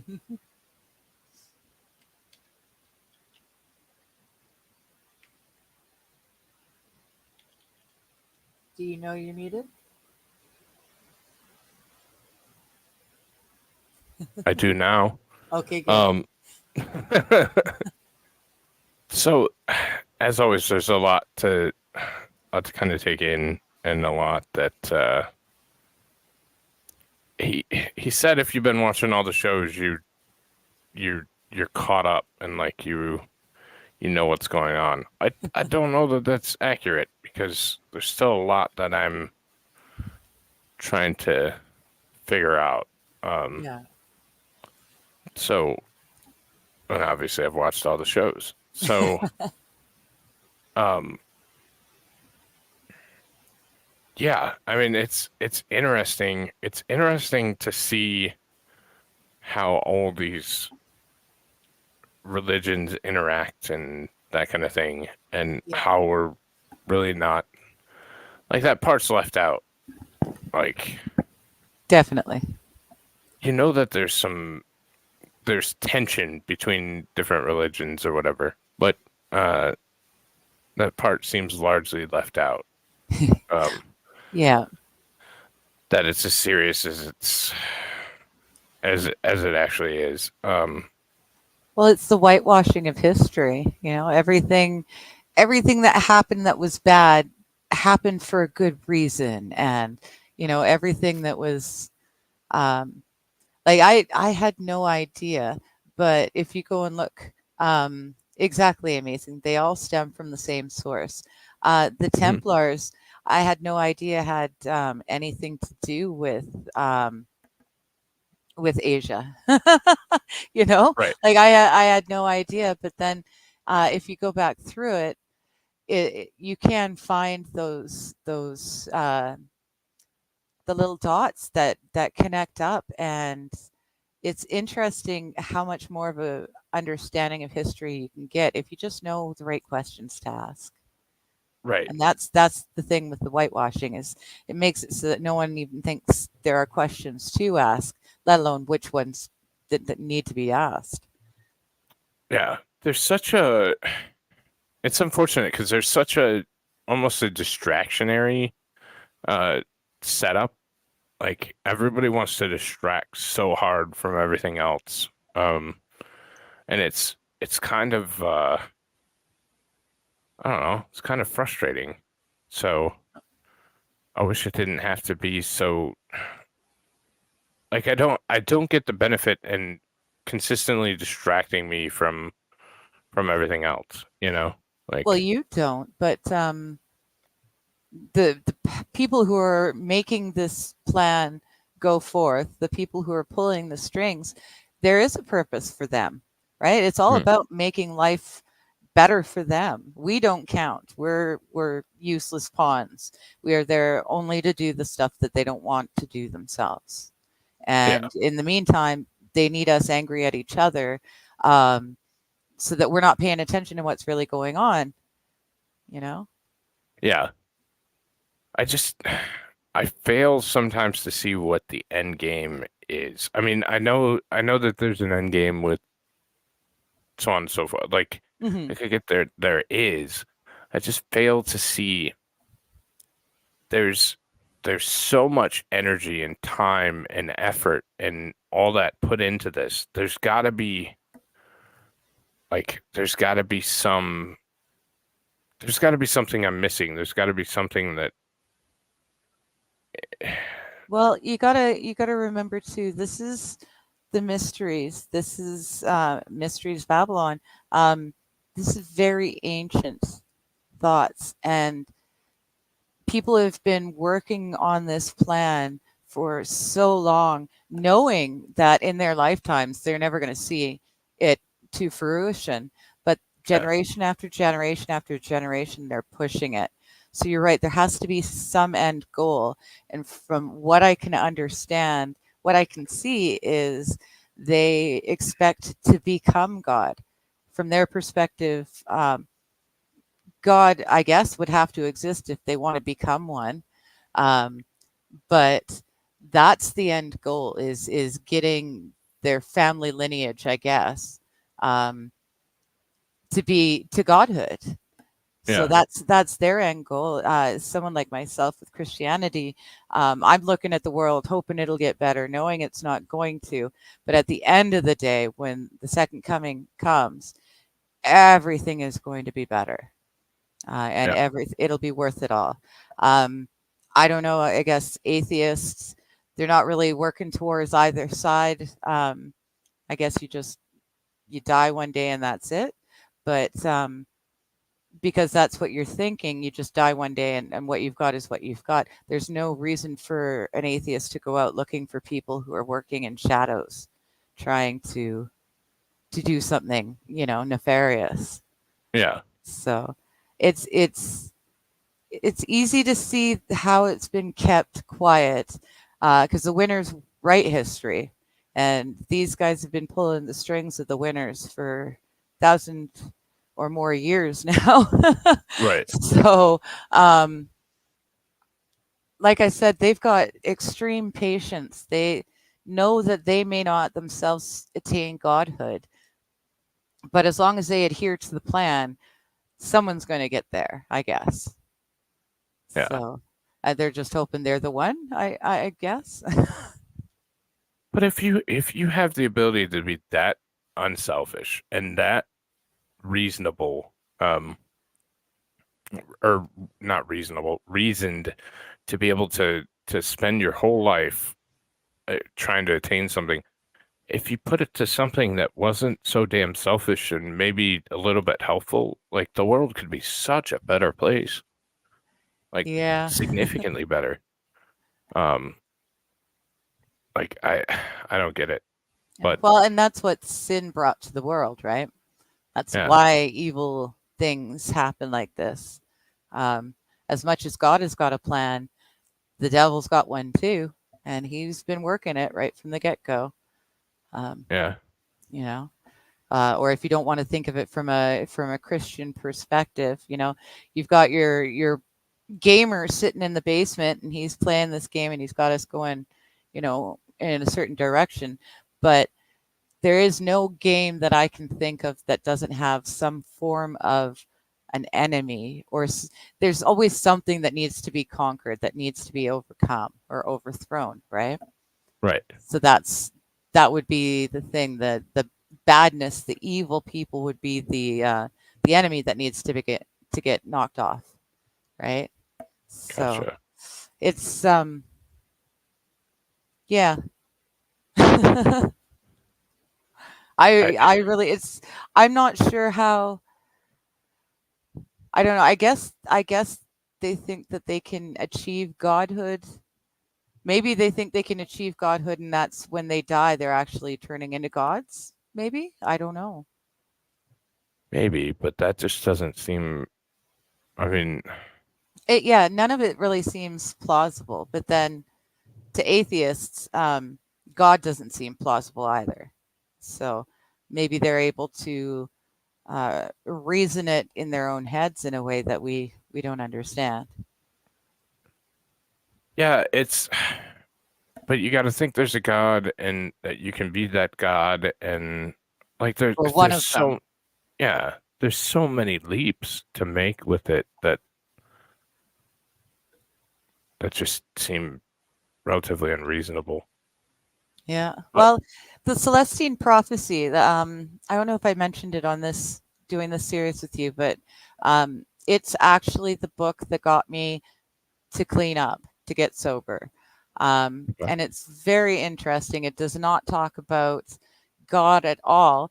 And now that I'm doing this series all these years later, what it describes in the Celestine prophecy really is kind of the mystery Babylon, which is weird because it's been such an important book or series of books in my life. But that's how this book goes, is that that's what happened to the who are they in Machu Picchu, the Indian tribe that just disappeared? It's on the tip of my tongue. Mayans, right? Is it Mayans? Yeah. Okay. Yeah, they just right. Yeah. Just disappeared one day off the face of the planet. Well, from the Celestine prophecy perspective, they achieved enough of an enlightenment, which it has something to do with the energy of a human body. So like the vibrations and stuff. So once you achieve enlightenment, your corporal body disappears. And for all intents and purposes, according to everyone else on Earth, they're gone. But from their belief system, they're not gone. They've just attained the next level of consciousness. So they've that just might ascended. Yeah, they've ascended. Yeah. So that might be where the mystery Babylon people are coming from. Like they might, who knows, maybe Soros figures when he dies, he's going to ascend to that next level. Who knows what the Queen and Prince Philip expected. They lived super long lives. But now this is me being silly. Okay, people who are watching, I am not really thinking this is serious, but adrenochrome can't work forever, right? So at some point, death has to happen. But perhaps those under the influence of adrenochrome think that they're ascending to the next consciousness, right? Yeah. So that would give them purpose and a reason for moving the plan forward. Right. But I don't know. I mean, eventually you have to get to a point where you're like, damn, maybe I'm wrong. Like, I wonder if they ever get to that point, like before. Well, while on this world, I wonder if they ever get to that point. I think there's a fair amount of people who are on that road and realize the evilness of it and get off it. And I think they suffer the consequences. Look at Hollywood. Look at the fallout from Hollywood right now. Yeah. P. Diddy is just, he is not even the beginning of this iceberg.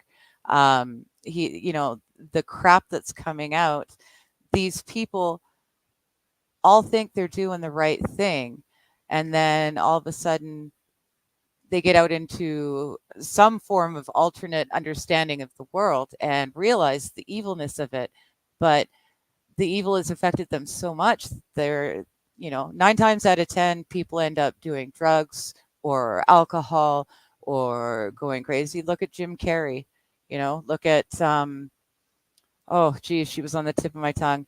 The first woman to call out Clinton, Rose McGowan. Yeah. Yeah. Look at like Bieber and Diddy, or Yeah. Bieber and Diddy, not, well, them too, but Bieber and Jaden Smith. Did you see that video? Oh gosh, no, but it's yeah. gross. Well, at Coachella, like. Oh no, like this Coachella? Mm-hmm. Oh gosh, no. You haven't seen it? No, I don't watch that crap anymore. I never was super into fashion makeup. I mean, I did it because I got paid for it, but that was never really my thing, and I don't pay attention to it. It's the fashion industry is so evil. Look at Balenciaga, just as the most recent thing. It's all about debauchery and evilness. So but they may very well think that they're pushing that plan along and they will ascend to the next level, Yeah. Yeah, and it's not like a graphic thing, but it's gross. Okay. Yeah. It's gross. Yeah, amazing. You and Linda are both right. They embrace the evil. They all take the deal. Some of them can't handle the truth, so to say, so to speak. And I mean, I honestly think that's what happened to Jim Carrey. Is he signed up, he was all on board, anything for the fame, but then he started to see the evilness that lurks there. And when he tried to get out, they ruined him, and that messed his brain up. Like, everything you thought you knew and thought you understood, and then you sign up for this thing that sounds not like what you knew and what you grew up with, but it's going to get you that fame and the riches that you've always wanted. So you'll sign up for it anyways. But then over the years, you start to see the true evil underneath, and you can't get out of it. Yeah. That would drive me insane. Right. Well, and I mean, he watch. tried to tell everyone, and everyone just laughed at him. Yeah. Yeah. Well, you play this persona, and then it turns into just being you. what you do, Yeah. And I put that video in Okay. side chat or whatever. I will watch it after the fact because I don't want to I don't want to no, I got you. Potato my computer. I opened Discord and got dropped here. No worries. God forbid. But yeah, I think the more I'm thinking on it, that's probably it, because a lot of the secret societies, they work on levels too, right? The different 33rd level is like the epitome of, but that's probably what they're thinking. This is just another level. This humanity is just one more level, and they need to attain the next, towards their godhood. And because that makes sense to me. That would be a good enough reason for me to try and attain godhood. Even if I don't see it in this life, I know I'm going on to the next level anyways. So Gotcha. It makes sense, I guess. Just kind of the level up mentality. See, I don't know that. I just don't know that that's. They have to be being fed or given some idea that there's something pretty spectacular, because if not, then it's a long way to go for, whatever you're looking for on the other end. So yeah, I don't know what they're I don't know. I hope they're being significantly lied to and kind of manipulated, and they're not just that much trash, I guess. Yeah. Yeah. Well, I'm sure there's a lot that are truly evil trash. I'm sure there's a lot more that got sucked up and signed up for something. And now they're in it. And like Linda says, once they have your secrets, you're stuck, right? Mm-hmm. And then, so you got to justify it for yourself, and you just continuing on. Like, I don't think, Madonna or Beyonce necessarily started out evil, but I think fame and riches will make you do a lot of stuff you wouldn't have thought you would do originally, and then there are those who cannot take it and cannot handle what they've done or what they've watched others do, and they crack up, or they find drugs or alcohol, or even, the end. Right. It's a very damaging thing. I can't imagine living for evil like that. But then I guess that's the difference between us, and that would be what makes me a peon in their eyes. Right. Well, and is there anything that's worth it? It doesn't look like it's a fun or rewarding or happy scenario that they're in. Like, it looks like they're in hell, literally. And that just doesn't seem appealing to me. I don't get why they would believe it was, but maybe they do. Well, I mean, look at it from, let's say, Bill Gates's perspective. His Hmm. family were eugenicists for generations before he even came into it. They're rich.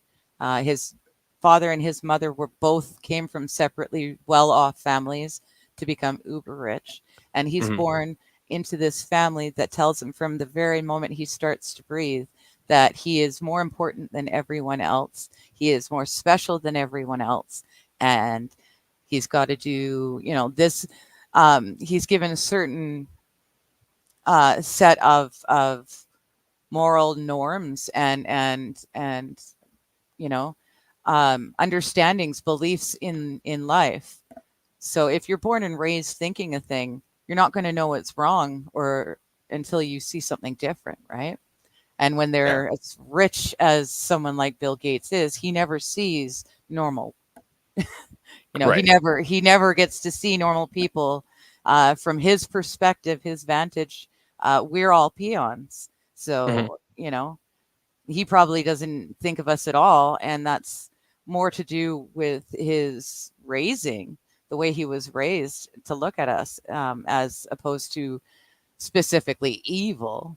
Yeah. His family he comes from a family eugenicist, so it's all about proper breeding. You breed for longevity, you breed for strength. Yeah. So that's all we're here for. Us peons are only here to do the hard work and the heavy lifting. And if someone comes through with a good trait that he wants to continue on, you marry the person and you breed with them. you know Yeah. Look at Prince Charles and Diana. They were never in love. Well, he was never in love, and all of that. But they got married. She produced the heir. She produced the spare, and then she was absolutely useless. Hmm. They did had no use for her anymore. You know, that's got to be tough. Thinking you're something, and then all of a sudden you're nothing. Right. you know, um, Like it's Amazing says, the blackmail helps control them, and yeah, yes.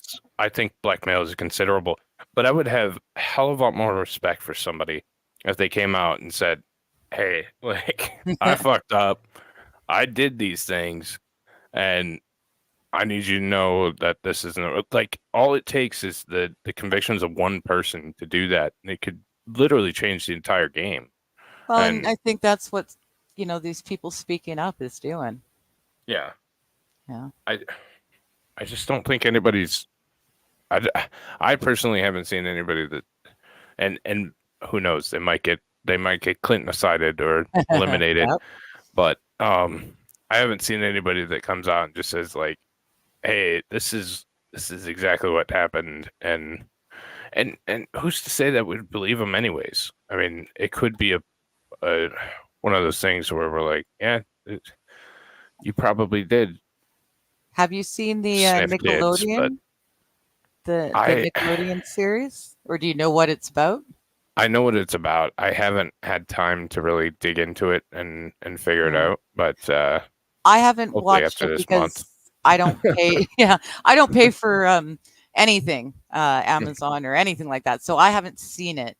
But it's basically it's the kids, the Nickelodeon kids who grew up as child actors and actresses, and what they had to live through, what was normal in the industry on a day to day.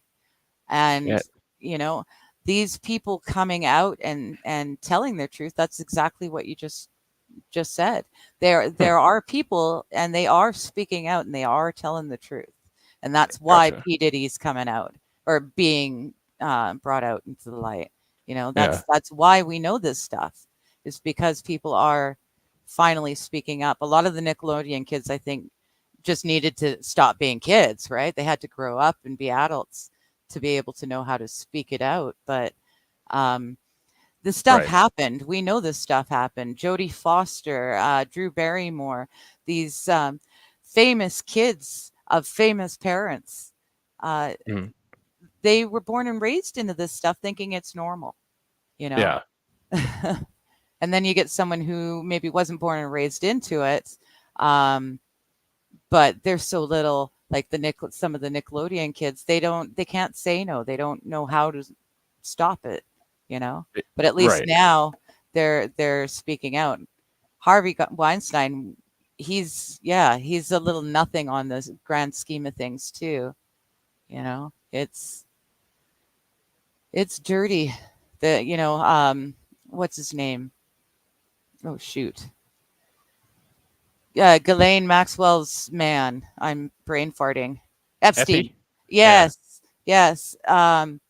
He's not the first, nor will he be the last, nor will P. Diddy, but all along, children of both sexes have been used and abused by celebrities. And before there was Hollywood, there were the rich people, or, there's always been people abusing children.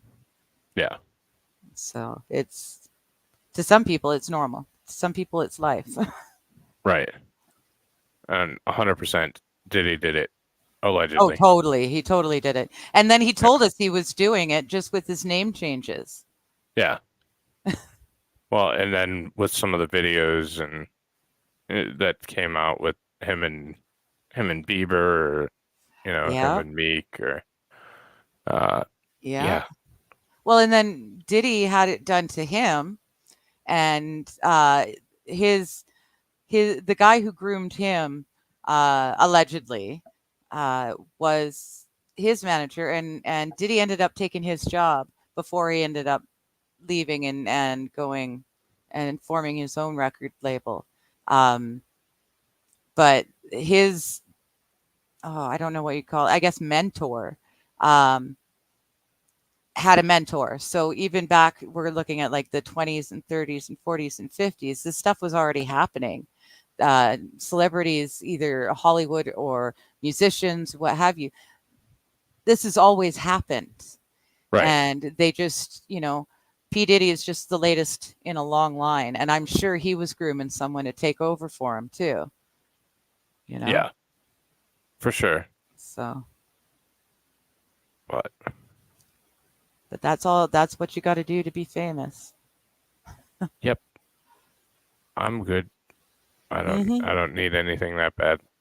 So. Yeah, I'm okay. But it does help me to to not, I don't feel bad for someone like Bill Gates, but I'm able to pray for them, because I know that, like, he, for example, to keep using him, he was born and raised into this belief system and into this world that, from everything he's been shown and experienced in his life, has proved what he was born to believe it out as true.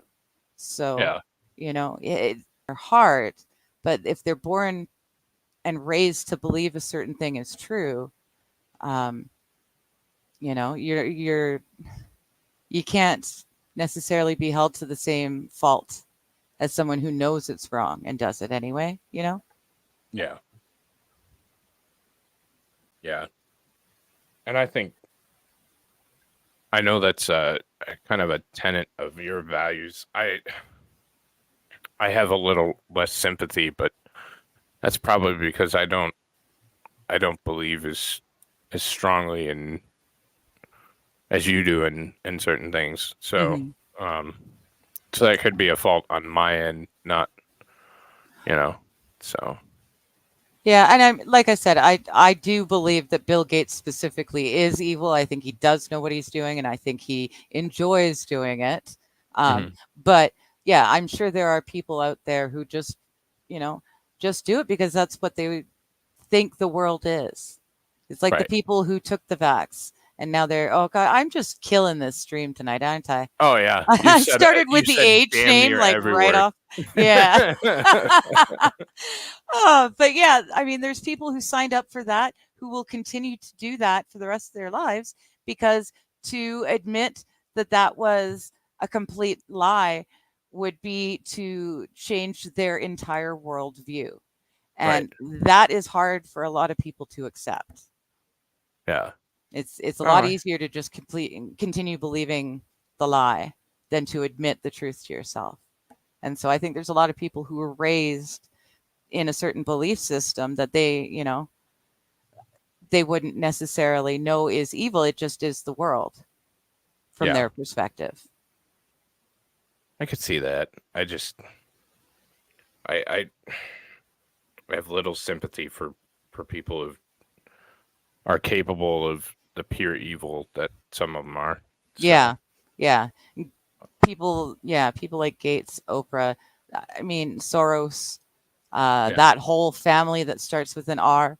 Like there are some people that know what's good and evil, and they know what they're doing, and they understand why they're doing it, and they do it anyways. And those people are pure evil. But at this late stage in human history, there's an awful lot of people who have generationally grown up thinking one way and thinking the whole world works in a certain way. And we can't hold them at fault if their entire world has told them that this is the way the world works, you know? I can see that, yeah.